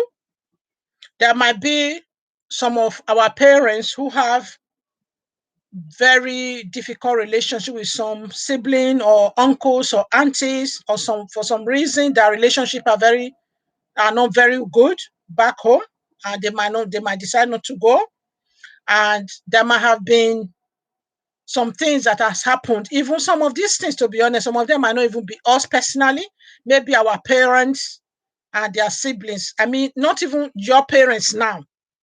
Your parents, your grandparents might have had issues that were my sister has a way of describing it. He says sometimes the problems that were not even us, that even happened before we were born, we start taking that on. So that, let's say, for example, now me at this age with my siblings, we are now all maybe in our 40s and older. Maybe there was issues between my parents and other people, other parents, and sometimes really those who grew up in polygamous home those days. And we know it was very common those days. Those of my generation now, those of us who are 40, 50, 60s, and even 70 or so, many of us grew up in homes where it was polygamous home, and there was this rivalry between our mothers, or even it could have been rivalry between our dads and his sisters or brothers, which have kind of caused a lot of issues. And these parents who are the current, who are supposed to be the grandparents of our children now, they are no longer here. But we have taken all that problems, that issues, and we are running with it, and it's still affecting today's people generation. Thank you. Yes, now said generational problem. That's true. So because of that, if the relationship is free and it's fragile, it's not very good, and the parents have to go back to the village, where would they stay? Where would they take you? So if they don't have good relationship to go to have people, they kind of arguing and fighting. And you know, we all believe in this diabolical means. So if people are not happy with you, why will you feel safe to take your children there? So, but what I'm trying to say to people in that situation, what will you do then? Where did you spend your life growing up? I know there are so many of us who, last time I told a little bit of story about how I left home and I stayed in Warri. That was where I got my first job. That's where I actually met my husband. I got married there. So I'm just using that as an example now. Let's say, for instance, we didn't come to the UK soon after we got married, and we lived in Warri most of our life, which are some of your parents. Like, for instance, I'm just saying, for example, now, maybe you are now in your 30s or so, and your parents actually, they didn't go to the village. They didn't live in the village. Maybe they were living in Port Harcourt. They were living in what were the big city. Abuja wasn't very known in our time before. When it still became the federal capital, it took time before it was developed. Mostly Lagos, Ibadan, or many people were in the north. Maybe then it's not the way the north is. It was very safe and peaceful then. So maybe they grew up in Kaduna or whatever. I know, okay, those are no go area now, which is a shame. It's really a shame, to be honest. So, but what is the city now that your people are related to? So let's say, for example, I'll go back to the chat in a minute. Let me just try and finish this point I'm talking about. So let's say, for example, let me be succinct in this manner rather than going all over the place. Let's say, for example, your parents, you are now in your 30s and you are living in the UK, and your parents don't have good relationship with their brothers and sisters for whatever reason. So when you were growing up, before you came to the UK, you lived in Lagos or Ibadan. Let me try and use the place that's relatively safe, rather than using the north where you can't even go. Let's even say if it's even the north, I will still use that scenario anyway. Let's say it's even in the north they grew up in. Now, you still have interest to reconnect back home.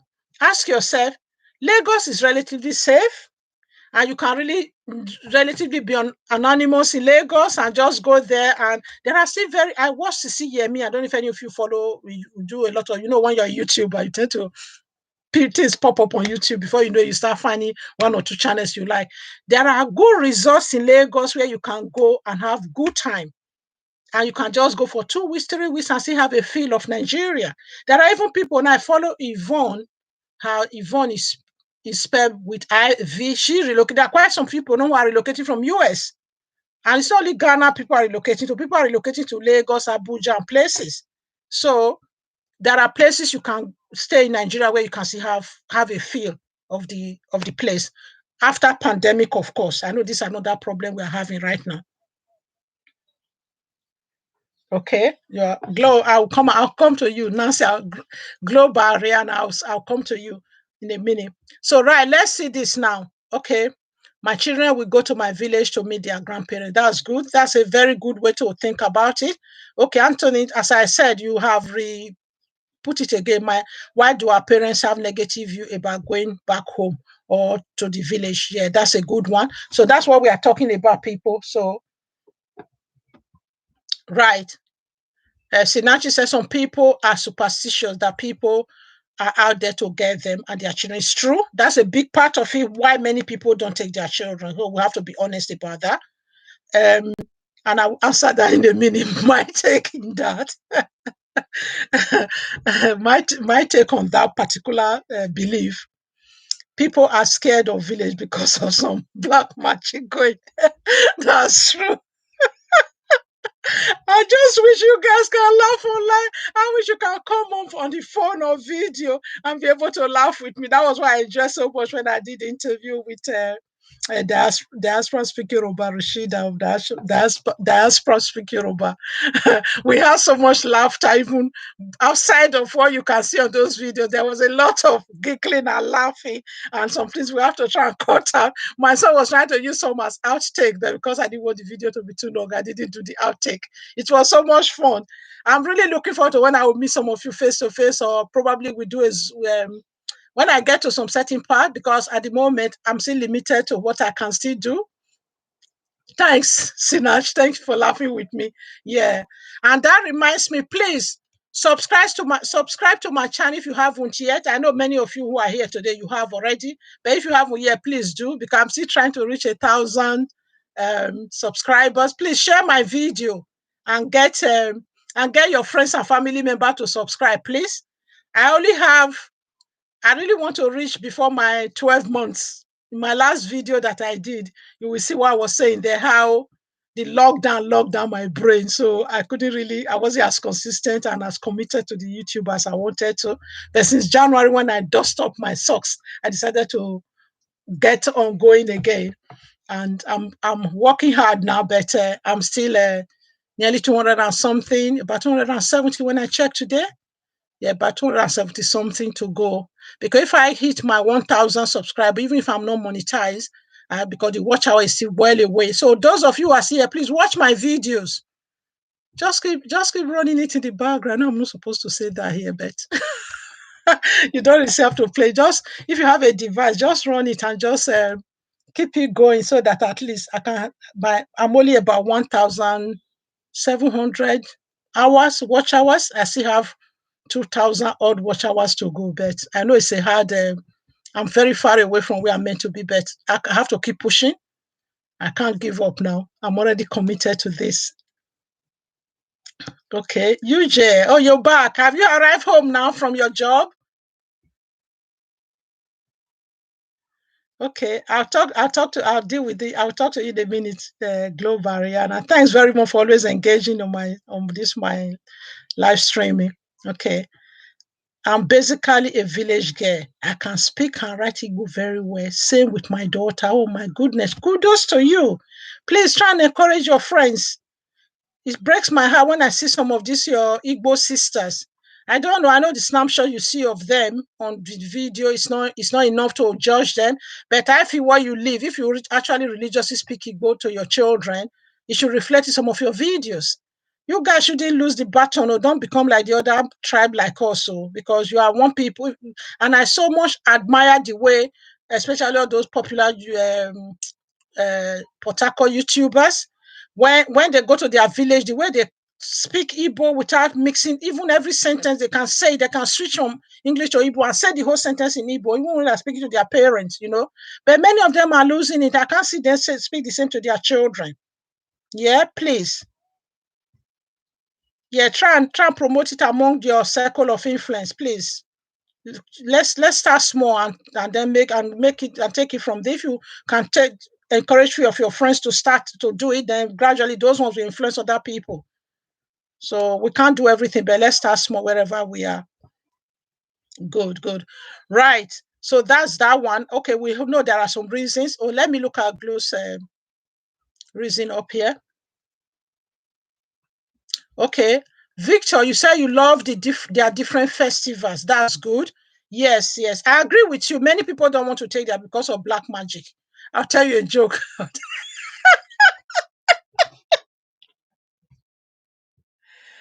Oh my goodness.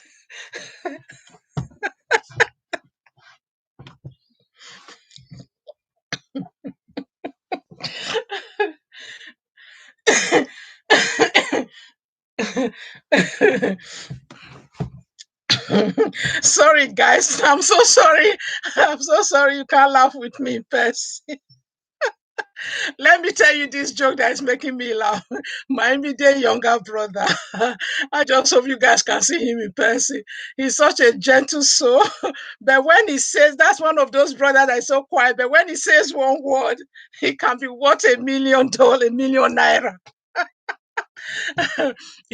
He always, he said, his friend, his friend was talking to some elders. You know those elders that when they were in Lagos, they never used to go to the village. Oh my goodness, please, you guys should bear with me. I know it might not.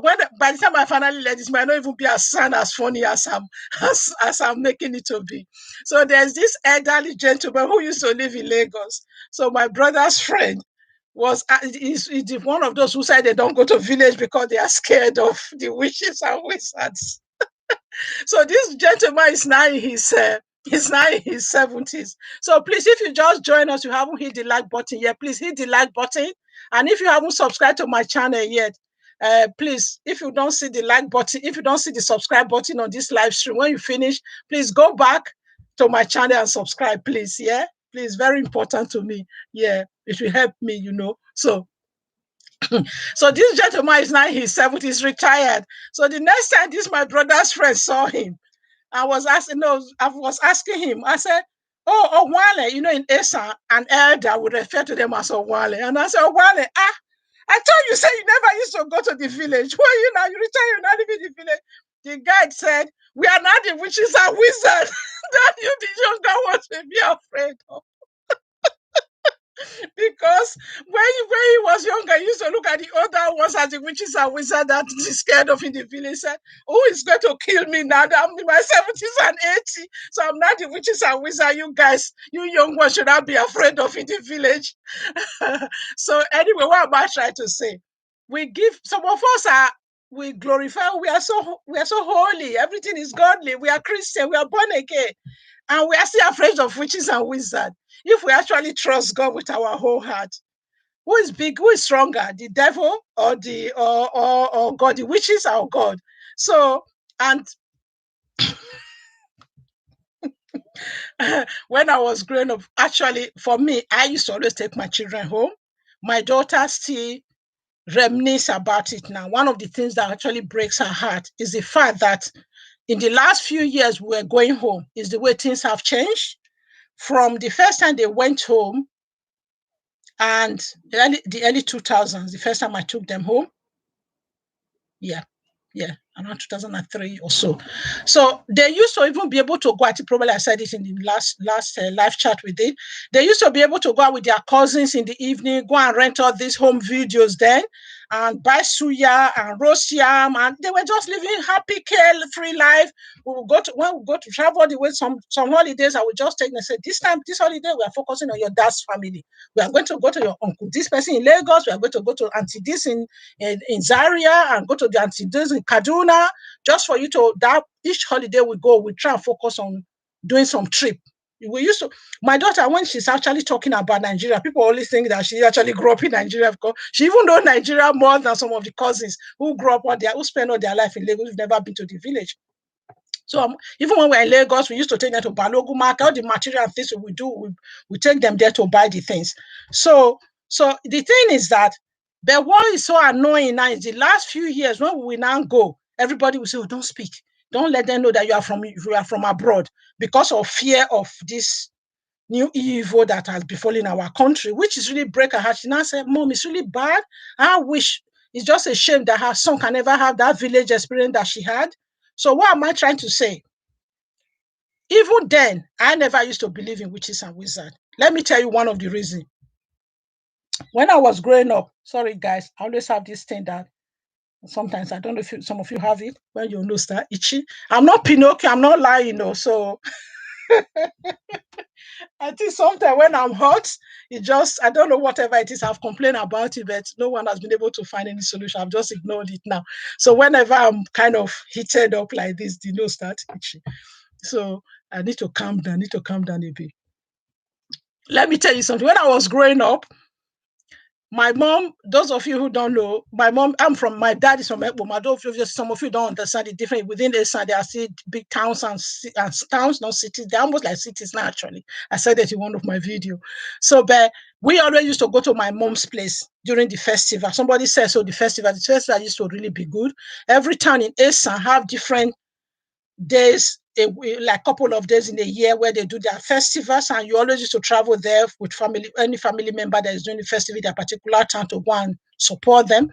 So my mom is from Mirua, and my mom have this auntie who didn't have children. For some reason, I don't know, those of you didn't grow up back home. Those days, it's always like the older aunties and grandmas that didn't have children that always classify as the witches. So one of these, my mom's aunt, bless her, so she's late now. She didn't have children, so she was back home living with my grandfather then. So I grew up knowing my paternal grandfather. It was really a nice time we used to spend with him. And actually, he gave me a special name that he calls me. He's the only one who calls me that name. If any of you have that kind of relationship where your grandmother or grandfather have this special name that whenever you see them, that's the name they call you. They don't call you the general people's name.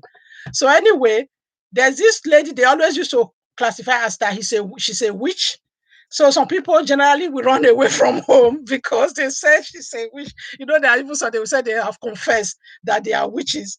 So this guy said, so when people said, oh, they are running away, they are not, I don't know if you have this belief as well. They have this belief as well. Sorry, I'm all over the place. They have this belief as well. They will not even, especially you, the men, then they will not go and build house in their village because they said they are running from the witches. Probably they'll go and build in another town or the outside of their village in the town. So this person now said, oh, because of the witches in their village, a family member and uncle now built a house in the town because he said, oh, they have this belief that, oh, the person was trying to build a house, became first sick. They will always have this soothsayers or people who will always see oracle for them. And so it's that person that is pursuing you. So because you want to build a house in your village, that's what they want to kill you for. Better not build a house here. So this old lady, this auntie now, when somebody now said that person ran away from building house in the village because he went to build in the town because of, they said the witches in the village are pursuing them. You know what she said? She said that where is that place? Obviously, this lady was actually agreeing that she's a witch. So she said, from here to that village, that town where he built a house, how long does it take for them to get there? That if they somersault once, they will even be in abroad. So what's that distance to that place that they can't reach? So my take in all of this, that is why I heard that story when I was very young. I was a child. So for me, this is why I believe, just live your life. I really believe that if God has sent me on earth for a purpose, no witch or wizard can stop me. So if God is not big enough and he decided witch and wizard should kill Mabel, well, what have I got to lose? I just live my existence. If it's 50, 60, how many years he chooses to give me, when I finish living it, whenever he calls me or he allows the witches or wizard to do what they want to do, I will just go and meet my maker. So why should I worry about it? Because come to think of it, I have a colleague in England here. When I first started, he came to England, I was doing a catering job. Is this white lady? She's very good. She's a pastry chef. Sorry, I'm digressing again. I'm comparing the fear of witches and wizards to the life we are living here in the UK. Welcome. If anyone have just joined us, I can see we've increased again to 12. At the time it was 10. So I don't know whether somebody left and rejoined. If you are new, you've joined us, please let us know. I know some people are not good at leaving messages in the chat. So anyway, so this young lady, She said she was going to join police. Those days when when you just came to this country, we say, oh, it's a difficult, it's a very risky job to be the police. She said, why? She said, Mabel, what's the matter with you? You Nigerians, you're so scared of death. That do you know that you can be crossing the road and the car will hit you and you will die? What makes you think being a policeman is more, you die more being a policeman than being in this? More people die from accident than they die from being a police force. I think the moral of the story is Nigerians, we have this habit of attributing everything to witches and wizards. Oh, absolutely, Annie. Thanks for joining us. So we just give them unnecessary power and glory. I'm not saying there are no diabolical powers, so there are no evil powers, so, but you being so scared of them, you're already living in fear. Why live in fear? It doesn't make any sense. Just live your life and let's live. But I think one other thing that some people, when they go home, we shouldn't show off. Like those time I told you, I used to take the children home. We just go, we pack all our suitcases with all the things we don't use. When we get there, I will just put the suitcases down. I said, take, oh, this is the things I have. If you wait for me, because that's another reason people don't go home. Then when you are going, you want to buy lace and George. Those days they used to come here to buy Hollandis. You want to buy these big things for the relatives. By the time you spend money buying them, you go and take loan and be borrowing. It's hard enough even buy ticket for 2 or 3 children and plus mom and dad to go to Nigeria. The first time I went home, I just went with the simple things I have. I told the people, I said, look, if you wait for me until I buy gift for every person, uncle this, auntie that, auntie this, the children will never come home. Will you rather see my children or you wait for me to buy gift for you? So the things I'm using at home, and if they are growing some clothes and they are warm clothes you can wear in warm climate, I just pack them in one corner. When I get the one or toys or whatever, when we are going home, I just carry them. The first time we went home. And you have to start from the beginning. If you start buying from the beginning, you will have to continue to buy those gifts. So when we go home, I just put the suitcase down. I said, these are the things we have. If you like anything, pick 1 or 2 each. Whatever is left, we carry it and go and give to the orphanage. If you come and say, no, it's not by force, so me, I don't have money. And in UK, if I tell you the kind of job I do, many of you will not believe me, So this is the point. I think sometimes when people borrow and go home and go and show off, and in the end, they are not. That's why people will put an eye on them and say, oh, this person that left that day went to US or UK or wherever they are in Germany, and 2 years later they've come home. They are now, like this big man in one eye king among this village of the blind.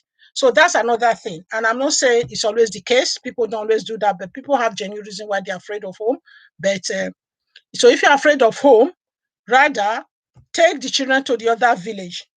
Take them to your husband's village. Might not be as rich. Like my husband's village, the most peaceful place, because woman, when I was growing up, it was very rural, idyllic. I know some people don't see rural as idyllic, but it was nicer to me than now, since they started university when I was just about finishing secondary school.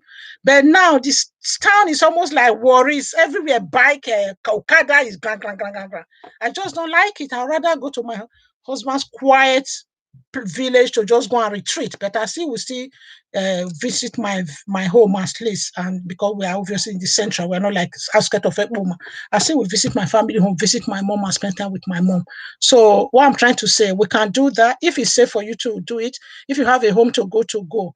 But if you don't have a home to go to the next best one, go to your husband or your wife's, and if that's safer, or if that's not even possible, go to Abuja. The first time I took my children to Abuja, they were so blown away. My daughter has this knack for where she just said, Mom, this is beautiful. It's like UK, US, and a touch of Nigeria, the way they structure the whole city. I don't know whether it's running down now because I haven't really spent much time there lately.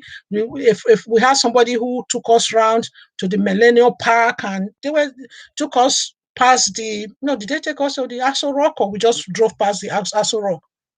There are so many beautiful places to see in Abuja, and there are many. You can even go to a hotel there and just have some time, some holiday.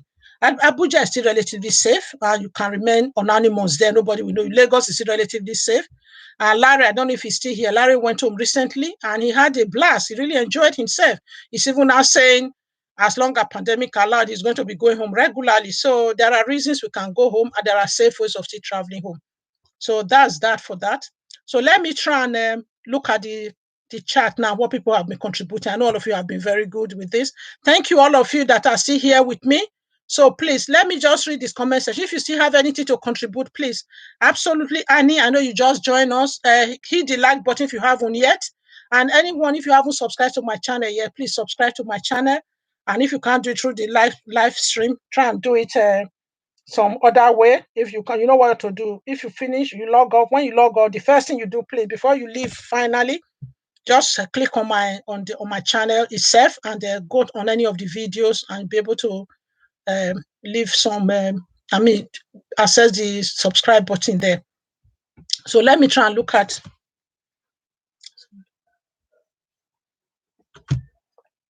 Let me try and look at this now. Okay, yeah. You just said you speak right Igbo very well. That's really good. You might have to start Igbo channel for those your sisters who are not speaking Igbo anymore. If you are still here, Yuji, I know you had a busy day at work.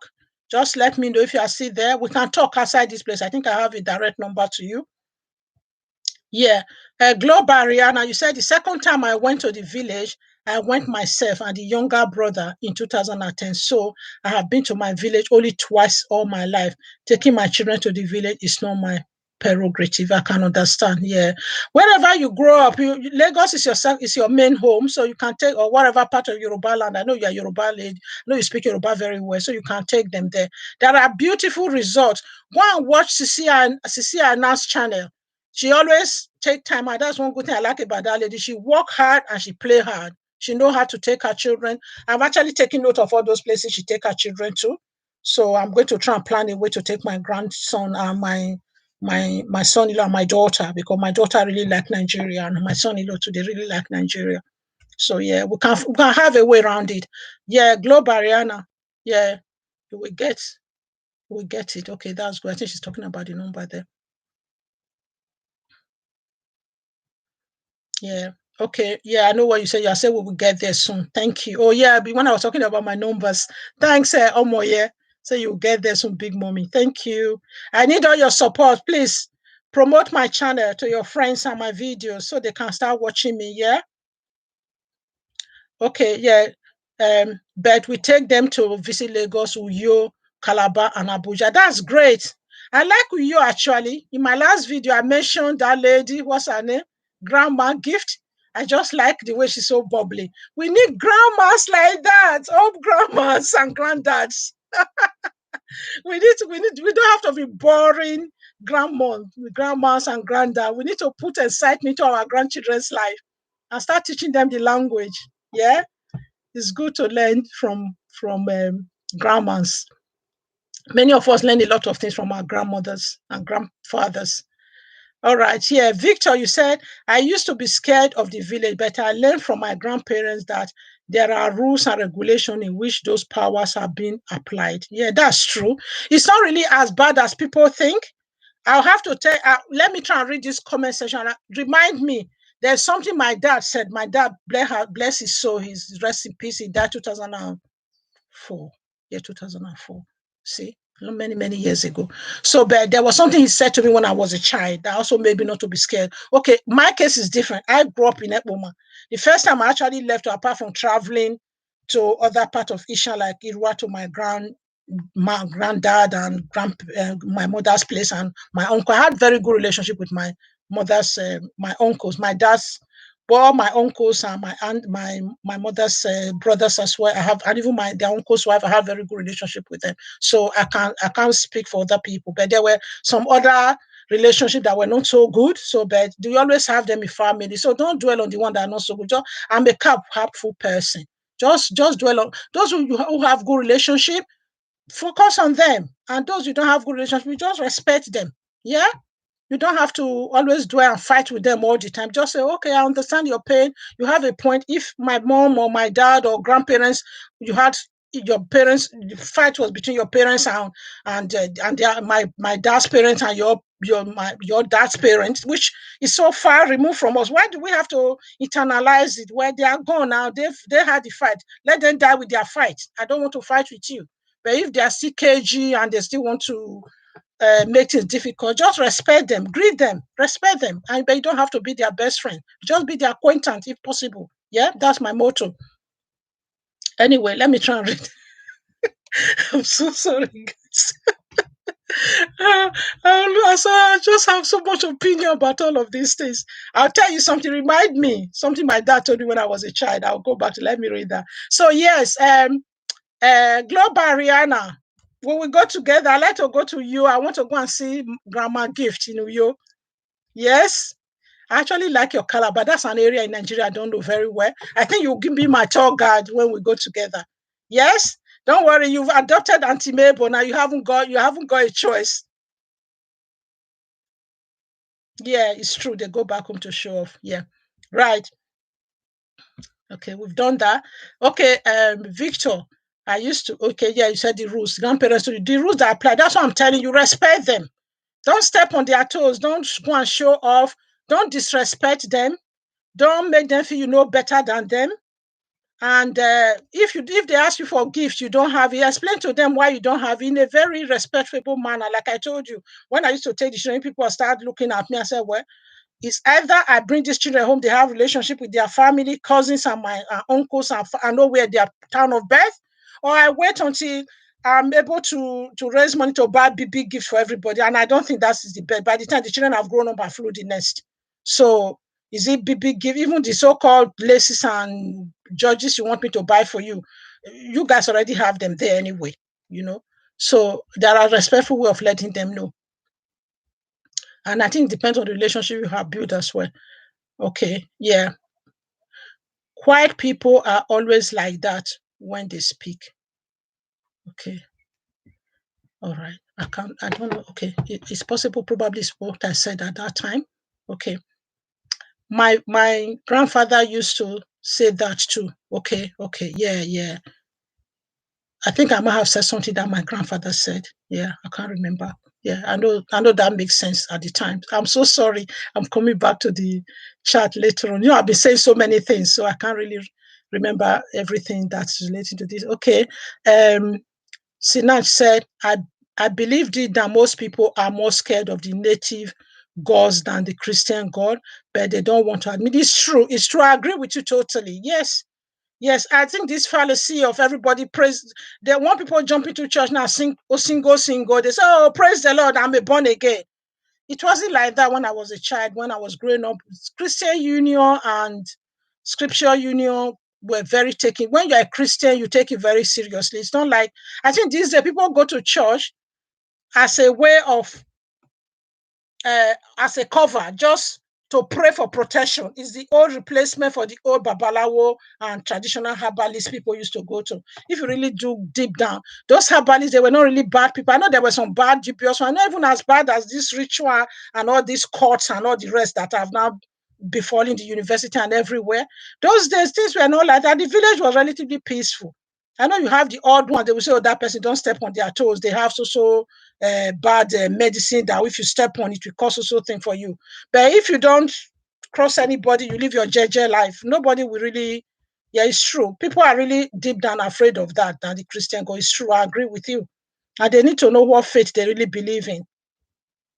One more year, 5 years back, I and my elder sister went to the village, but my parents refused us of coming to the village. Instead, they came all the way from the village to the city to be with us. Big mommy, is that right? No, it's not. It's not.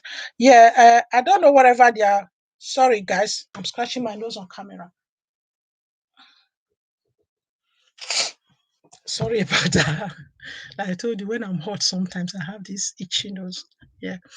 Mm. Yeah, I don't know. That is not right. I don't know what their reasons are. I'm going to do a topic on that as well. I just feel sometimes our parents, we don't really know our parents, and they are not honest with us, and we are not able to act. We are so scared, or out of this so-called on fear. I don't even know what kind of respect it is. People say that if you don't question parents, you are respecting them. I don't think that's a holistic form of respect. It's not really a good form of respect. That's not really proper respect. Yeah. My grandfather was so philosophical. So he he tells us that witchcraft doesn't exist, rather than the wicked human beings are the witchcraft. It's true. I agree with you totally. Although I know some people still have a way of proving that there are witches and wizards, but let's not dwell on them. Well, nobody's even going to live forever on this earth. If you are living for 30, 40, 50 years, I know it's sad. People always feel, oh, why do I take life too? We take life too seriously. Just achieve your purpose on earth. What has that thing God has given you to do? You don't have to be the president of United States like Barack Obama is one in a million or whatever. It's a unique human being. What's his name? Martin Luther King is a unique human being. But in between all of that, there are small. There are tiny ones like us, me and you. Just make a little difference in where you are. Be a good friend to people around you. Contribute the little you can contribute. If God chooses to call you when you're your 50, 60, 70, so be it. Who even want to live on this earth, they're 100 and wrinkling. Not everybody can live to 99 like Prince Philip and be still mobile and be able to live the way he's living. He lived until he died, please. So let's not worry too much about witches and witchcraft. If we really have faith in God and doing our bit, if it's time for us to, there more people actually die of accidents in Nigeria and poor majority of the things they actually explain as witches and wizards, poor medical care. It's not really witches. They're just giving power to the so-called witches and wizards. And the so-called pastors these days, everybody has now become pastor. Hungry people. Pastors have now become lucrative. That's why I tell them when I go home, I don't go to any of their church, even if they are my relation. I tell them, I say, I don't believe in all of this. How come all of a sudden every man now has become a pastor and mommy Gio in a small way? Everybody, the people in the church are calling them mommy and dad, even when they're older than them. I just don't think not many of them are called. Many of the people are calling themselves. I'm sorry to say. Sorry, guys. Let me just fill my glass with water.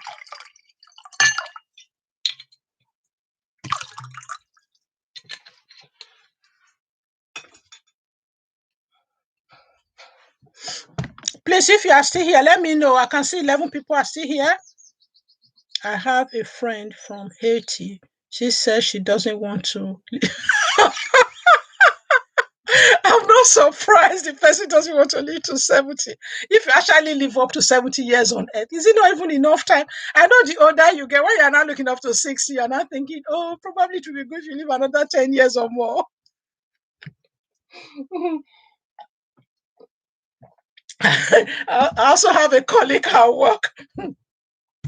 She's always doing low comma. You know, in the UK, people are always thinking of their pension, how to build up their pension. The other day, a few years ago, she said, Ghania. I was asking her. Okay, thank you. I'll look at that. Anthony, you throw another one there. You. Next time, I'll put you on the hot seat. I better get this 100 so I can be able to do. I know there's a different type of streaming. Or this stream, yeah, there's something where you can put somebody and be able to do more. Yeah, I'll be able to put somebody. Next time, Anthony, I'm going to put you on the hot seat so you'll be answering all these questions. You have to prepare your dissertation for this as well.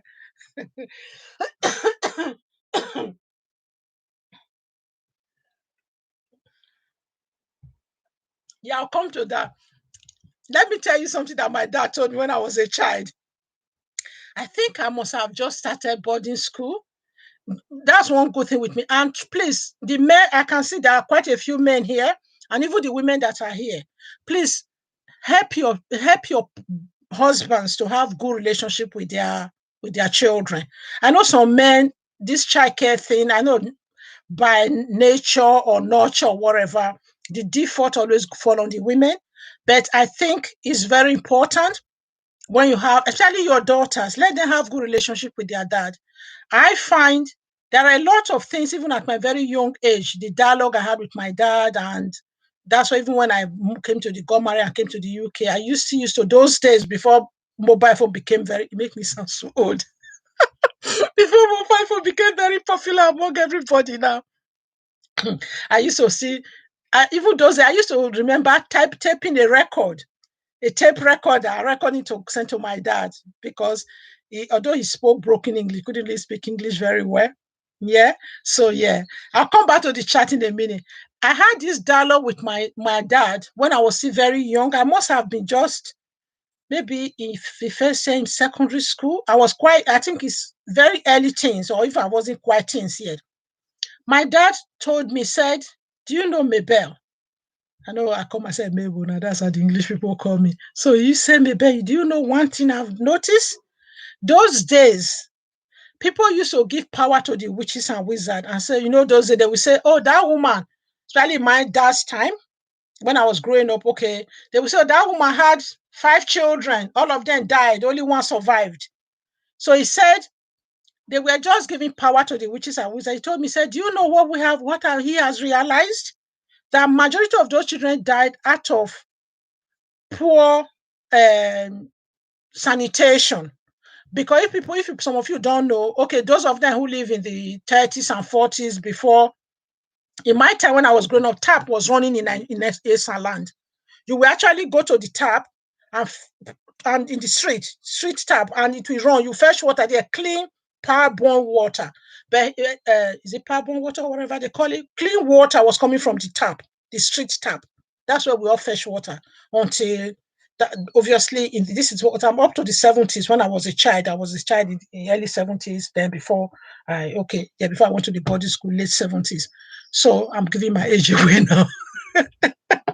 So anyway, he was telling me, said, can you believe before the colonial masters came, I know they did a lot of evils, but there were still some good things they did.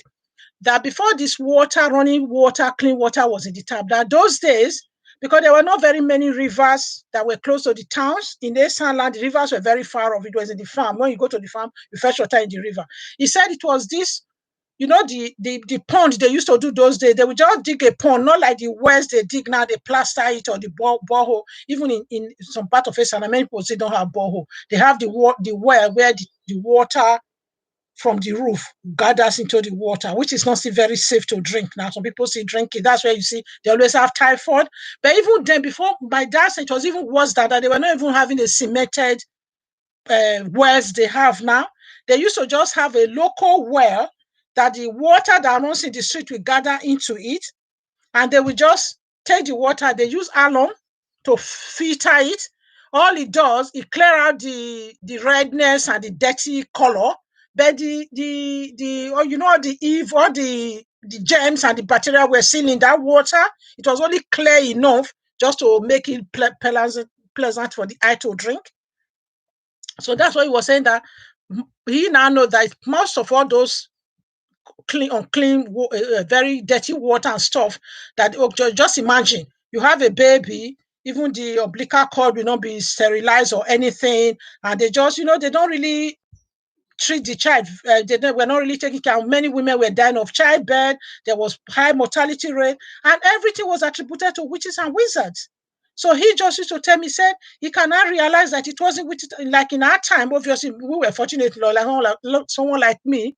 I was born in a maternity home, so that he now realized that since those maternity homes were now founded, the local maternity homes, that the childbirth rate and mortality rate reduced drastically. So what am I trying to say? Many of us attribute so many things to witches and wizards, and he's one person who never really believed in witches and wizards. And he died at 82, 2004, so he would be close to how many age now? Do the maths. So he was the one who also used to tell me then, when we have siblings and some of us were a little bit more intelligent than the others, and those days you have to pass the what they call year 11 plus in the UK, you have to pass a special common entrance to get into boarding school. If you don't pass, you will remain in that primary 6 forever. And there were no private school like they have now. So, but he used to tell some of my brothers who were not intelligent and who were not, okay, they would say they are not smart enough. But obviously, we now know that there are different ways of teaching children. There are some children who are not academically inclined. So there are other ways. of teaching them or making them do other things that will make them more, they could be artistic, being able to be good in other things. That obvious then you just focus mass English, you have to pass and all of that, which some of them still do these days, even in diaspora. So anyway, then my dad used to say to some of the brothers who the people would say they are not smart, he would say, if somebody who is smart read it once and they understand it, you that feel you are not smart, you read it 10 times. I'm sure you will understand if you read it 10 times. What am I trying to say? So he kind of inculcated that in me, as much as there were a lot of some bad relationships that were not so good, which I cannot go into. There were some things that people will feel interpret so many ways, and obviously there were some rough edges. Everybody's relationship was not perfect, but he never really believed, he always believe in justice. He was always justice focused. He was always feeling, you focus on you, focus on what you can do. What gift have you got? If you're intelligent, okay, run with it, go to school. If you're not intelligent, if it's motor mechanic you want to learn, as they do those days, they go and learn carpenter, go and learn how to sew, go and learn hairdressing, you go for it. There are even very rich hairdressers these days who are even richer than those of us who those days they will say, oh, you are the clever one in the class, you always come among the top whatever top numbers. They used to always call us the way they used to always call the positions in school, both even secondary school, they did up to secondary school. They always used to have great positions to everybody. So yeah, what am I trying to say? We shouldn't give too much power to these people, to this evil or whatever. Yeah. So let me quickly glance through this again. Okay, Anthony, you want my opinion on what is your opinion on respect for elders superiors in Nigeria culture? Give them the respect that is due to them. That's what I will do. And I know some of them don't really deserve it. If there are ones you can communicate with, especially if they are uncles and that can listen to you, say it in love and in a diplomatic way. But just give them their due respect and just let them be. But if there are those who are, they're just oppressive in their practice, and they are telling you to come and contribute money, give them so money because they want to do so thing. Just tell them you don't have it and give them the little you have, and send it in a polite manner and in a respectful way. So yeah, that's what I would say on that. If anybody have anything to contribute to giving elders respect, let me know, please. Yeah. Oh yeah, what did you say there? Yeah, only as old as you feel. Oh, Sinachi, thank you. Oh, Sinachi, thank you. You're so kind. Yeah, and absolutely. Oh, yeah, that's true. These pastors these days, Kapila. Yeah, it's true. The Kapila people vulnerability too much. You know, the one that really annoys me. This pastor live in the same town with some people, and they know that they don't have good relationship, whether maybe the wife don't have good relationship with the mother-in-law or whoever in the family member they don't have good relationship with. They see them in the street and start seeing vision for them, and they will say, oh, after they tell them all those rubbish that people already know, oh, is that your mother-in-law or that your father-in-law, that your uncle that is pursuing you? They give all this fake vision, and then they will tell them, oh yeah, you need to sow a seed. People are just gullible, and I know some people are very vulnerable, and sometimes I think the challenge is because people grow up in the system, like they said, that story of the toad, that if you put a toad in a pot of water and gradually heat up, increase the heat, before the toad knows it, the water gets too hot and it's too late to jump out. That's the problem I think many people have in Nigeria. Many people are in the system, all these pastors and all these cronies just kind of gradually creeped up on them, and they just kind of living in the system, and it's too late for them to realize it. But those of us that were removed from it, even it's not only people who still live in Nigeria who don't live by those books, who just don't believe in them. I think it's the mindset, and that's why I tell you to all your children, please give your children, start educating them to have opportunity to think for themselves. They don't have to be disrespectful, but this yes ma, yes auntie, and yes uncle that we do out of respect that we don't really mean. I'm not saying respect people, but don't do it in a way that is detrimental. If people don't deserve it, just, I don't know. You understand what I'm trying to say? I hope people are getting what I'm saying. So they're your children. Help them from, that's why the white people are different from us. They're able to teach their children critical thinking. We need to start bringing up our children from a very early age. Don't just teach them. Learn ABCD. Learn body I hear from Auntie Mabel's video. You speak the body I hear to them. Live by example. Tell them the reason why body I hear means what it means greeting. Why is the right greeting that we greet in Asa? You know, I'm just using that as an example. Obviously, I'm always preaching Asa. Oh my goodness, Mabel, can't stop preaching Asa. So yeah, what am I trying to say? Give your children self-resilience from the odd go. Make them have opportunity to be rational, to think why they do things. Don't just say do it because mom says so, because dad says so. Be prepared. If you are too busy, you are too stressed at the time to explain to them, let them know mom is busy now. Mom is very stressed. I've just come from work. I'm going to quickly cook dinner, or I'm doing this cleaning, or I'm doing so thing at the moment. I want to do the laundry right now. When I have time, I will explain to you. Don't shush them, you know. So please, yeah, okay, right. Oh yes, so the pastor, yeah, because some people hate going to nurse. I understand. Yeah, it's Victor. You're talking about a friend that wanted that 70. Don't worry, keep fit. Let's. I'm not as fit as I should be, but I always go on long walks. That's one thing I missed in the pandemic. I used to go with my group. That's something I used to look forward to. Just run away from this city of London with the smoke and go to the countryside and go for a weekend walking and climbing snow down and just walking in the rural areas, taking all the fresh airs and just taking on nature. I know everybody can be like that. Some of you are city birds. Yeah, then go on a long ride, go on a city break or whatever you have to do to keep fit. You can still be 50 and not or 60 and not have been in good health. We have to just do our best. I read another quote again that we have to look after our body. It's the only thing we've got, it's the only one we've got to live in. I heard that, I read that somewhere during the pandemic. So yes, let's look after our body. It's the only one we've got to live in. If you are still here, please give me a thumbs up. Let me know you're still here. So yeah, let's go back to the chat and yeah. Christianity is not a quick business. I understand. Yeah, your friend don't want to go into nursing home. Yes, that's true, Victor. My grandfather was so knowledgeable, but we were so afraid. But we're so afraid to ask him because yeah, that's true. I was very inquisitive to tap into some areas of yeah, that's really good. Please make sure you pass that on to your children, daughters and sons inclusive. I don't know if you have them here, even if you don't have them here, pass these views on to your nieces and nephews and whoever is around. Make sure you don't die with them, write them down. Now that we have opportunity, record them. That's actually one thing I'm working on now. Yeah, I want to myself. I've told my sister we need to try and record my mom and and I try to talk to my husband. So we try and record his mom because they are the only parents, my grandparents, my children have right now. Both my dad and my father-in-law, they are gone.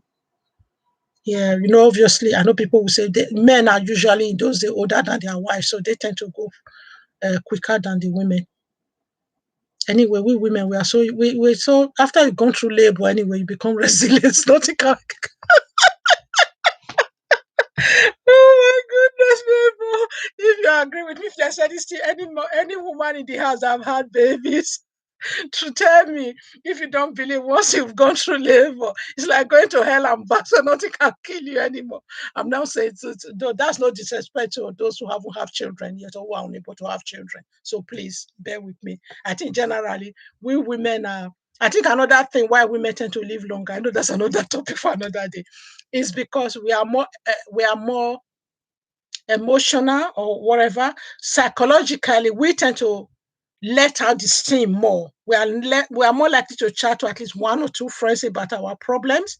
And when we are really, really sad and really, really affected by something, we are more likely to, like me, someone like me, if I'm really upset, I will cry it out. So, but when I'm in public places like this, I giggle. So the laughter and the giggle is my way of dealing with my anxiety and my emotional stress. But it's a little bit easier that I'm not really seeing all of you. But in a way, it's a bit lonely as well. I would have loved to see all your lovely faces. That's why I like Zoom. Anything this I said it in my last video. Anything this just zoom me in. As long as they're talking something sensible, I will just go there and learn one or two things. Yeah. Absolutely, Annie. Thank you. Thank you. Those of you who are still here, there are still 9 people watching. If you have just joined, please click the like button. Yeah, and thank you all of you once again. I know some people have left, they have had to go. I know this is a long chat, but it's the only way to keep it. Some people can join early, they have to go, and some people are joining later, and some people just say they are going to be at work. So anyone that is still here, so please let me know you are still watching. Yeah. So yeah, that's really good. Victor, if you are still here, please tell me how your science has really helped us a lot. Yeah, it's true. So yeah, science has helped us a lot. That's true. Absolutely. And in these days, it makes sense to have a hand skill. Yeah, you are right. I agree with you. Yeah. It's not only academic. If you're good in academic, it's still good to learn additional skill with your academics. Yeah, there's always that thing that you're passionate about, no matter how you look at it. You just need to look within. And what can you do effortlessly that doesn't really stress you as much as the paid job that we all have to do? Some of us are doing the paid job because it pays the bill. Paid job pays the bill. Oh wow, that's so synonyms. So any of you that are still here, please talk to me. Let me know you're still here. So let's try and start winding down and start having the final word now. I've really enjoyed my chat today with all of you, and thanks all of you very much for coming in, for tuning in.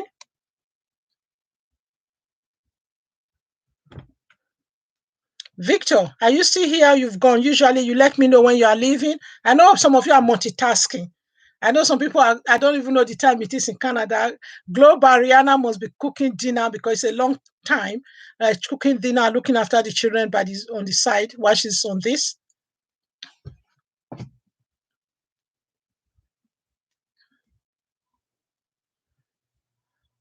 Osinachi, have you gone now? You've been very good. Thank you for engaging so well with me. And Anthony, I know it's a long time. I know you're very busy with your accounting full-time job. Anybody that's here, talk to me so that we can wind down. Let me know what you think and if there's anything I haven't covered yet. So we have to gradually, because there are still 9 people watching. Oh, thank you, Osina. Thank you for being here. I'm really glad you kept me company most of the way. And thank you for your help.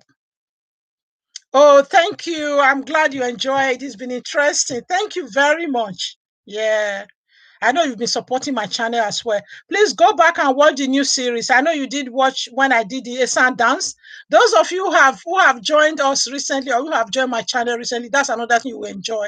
I did a series on Esan unique dance steps. A lot of people who don't speak Esan even watch those ones. They really enjoy them.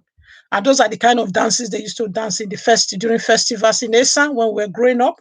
If Victor is still here, Victor already mentioned it that the festival were beautiful. The festival were really interesting and good. Yeah, it used to be like free carnival and safer than going to Shepherd Bush Carnival in the UK. It was very safe. Everybody used to feel free and just go around everybody's houses and neighbors and stuff like that and just enjoy it. Yeah. Anthony, are you still here? All right, guys, should we start winding down now? I understand some of you have been here for a while. So that we can, I'm trying to make this every Saturday. So next week, I'm going to discuss a different topic. And today I had a bit of a technical glitch. Hopefully I should be able to resolve that next week. I don't know what went wrong. So I'm learning as I'm, it's my second live streaming and I'm really enjoying it. I still see 9 people watching. So I know probably some of you are busy doing other things. I know sometimes I do that when I'm on a long chat or a long Zoom meeting. I'm on my phone doing one or two things, reply to messages. I just want to really check because I did put the message on my.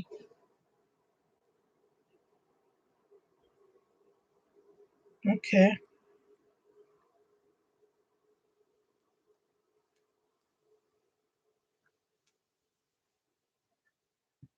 I'm just looking at my other my what's it called, Instagram, to see if some people are leaving messages there.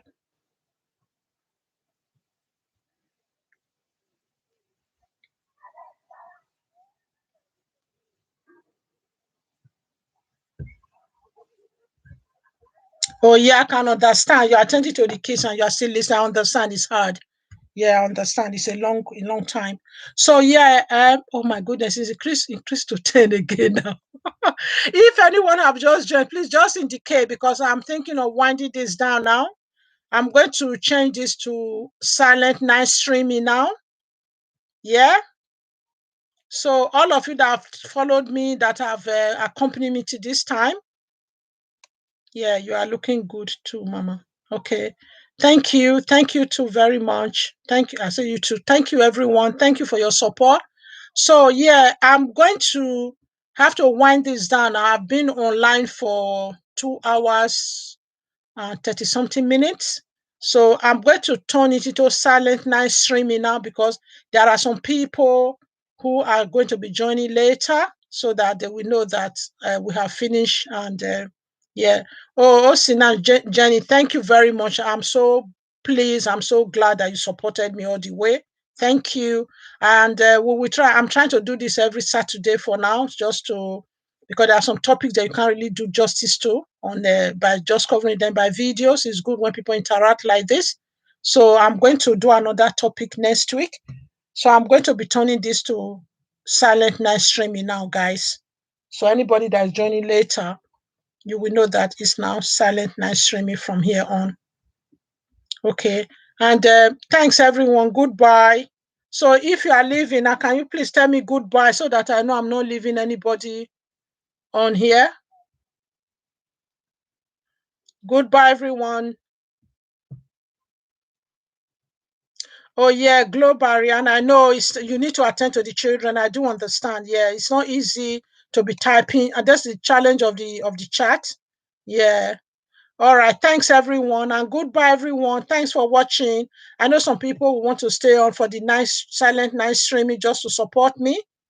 Yeah, it's a way of helping me to build up my watch hours. So yeah, I do understand for all of you. I do appreciate all your support. So yeah, thank you everyone. So I'm going to try and leave a message now.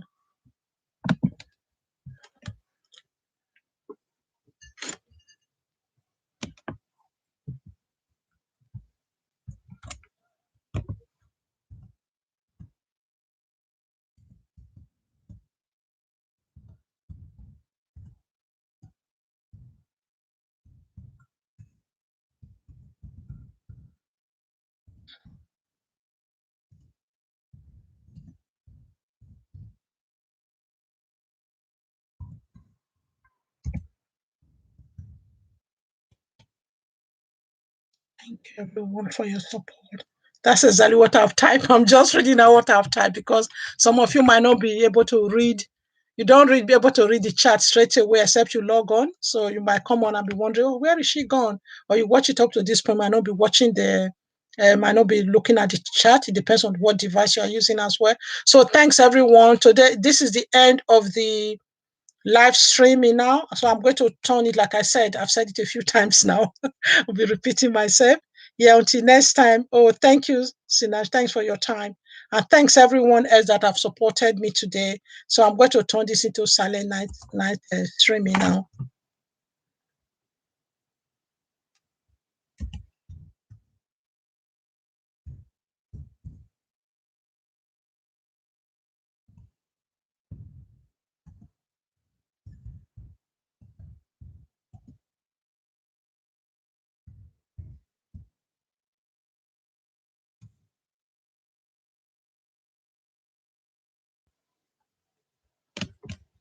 Oh, thank you. Thank you. Absolutely, Annie.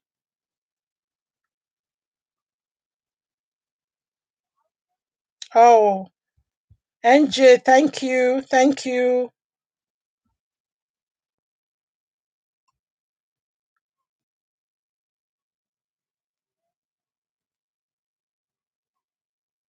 Oh, yes. You see what I'm saying? I understand what you're saying. Yeah.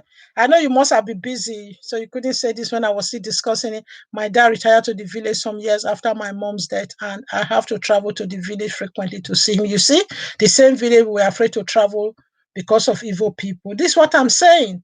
Many people get it too late, like that gentleman I mentioned earlier on, who said he was afraid of the village. When he's now older, he told my brother's friend that they are the they are the old one, they are the old witches and wizards that people should be afraid of in the village now. That he's 70, who will want to kill him, and a 70 plus old man. What will you do with him? So that just shows you that it's just in our minds. Yeah, this so-called being afraid of people in the village. Yeah.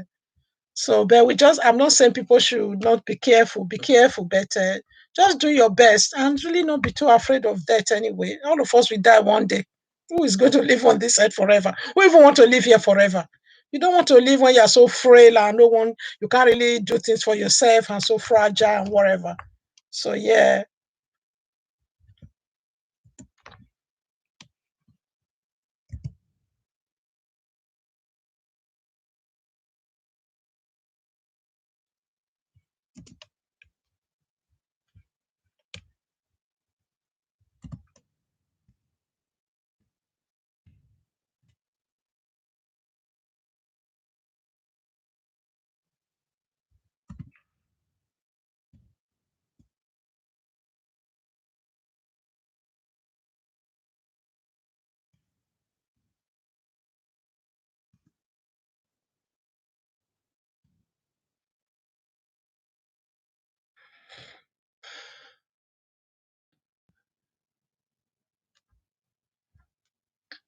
All right. Um,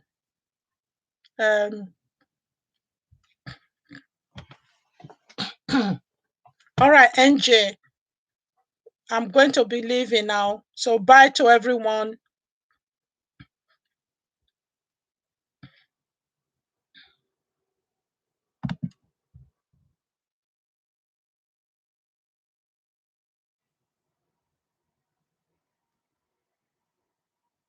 Okay, all right, I understand.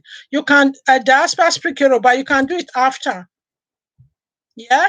I don't know if you've heard me, just say that. When you've logged off, go back to the same video and give it a thumbs up after. So it will show as if you are rewatching it again. Or if you can't see it right now, when I've finished and save, you can go back tomorrow and give it a thumbs up. Yeah? If you understand what I'm saying, just say yes. Can't find my thumbs up button, but thumbs up to you. Okay, thank you. Yeah, you can always go back and give it a thumbs up after. Yeah, I hope you heard that. Oh, yeah, I know what you mean. It's not that kind of thumbs up. Oh, yeah, your emoji thumbs up. That's what you mean, isn't it? Yeah, I know that's what you mean. Yeah. Okay, thank you. Thanks, everyone. And goodbye now.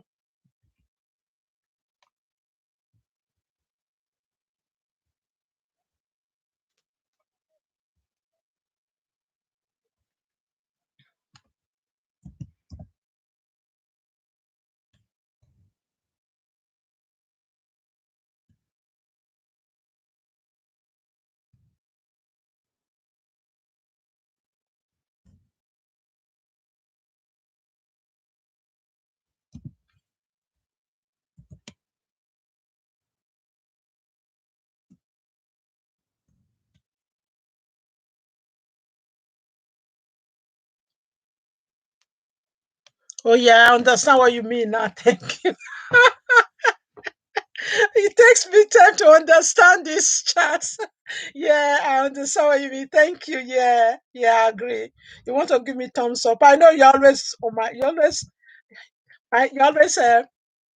whatever, giving me, hailing me on and supporting me. Thank you. I do appreciate it.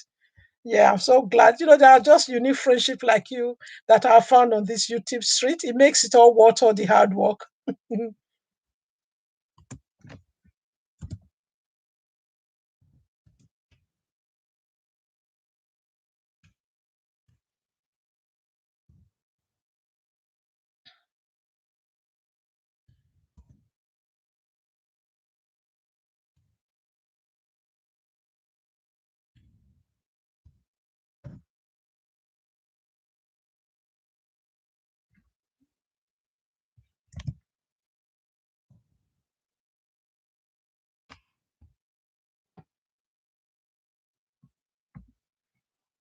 Oh, thank you. Thank you. Okay, thank you. Yeah, I know what you mean.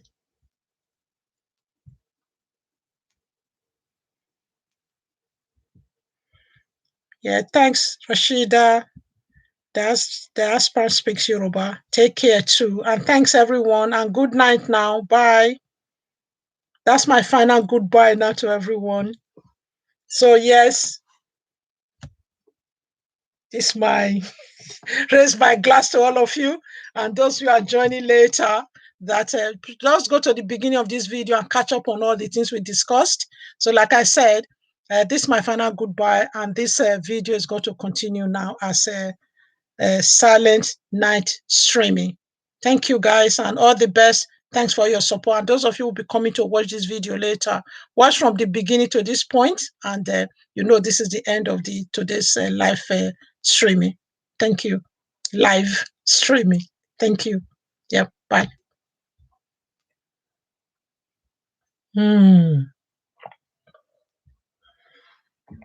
Water is so refreshing.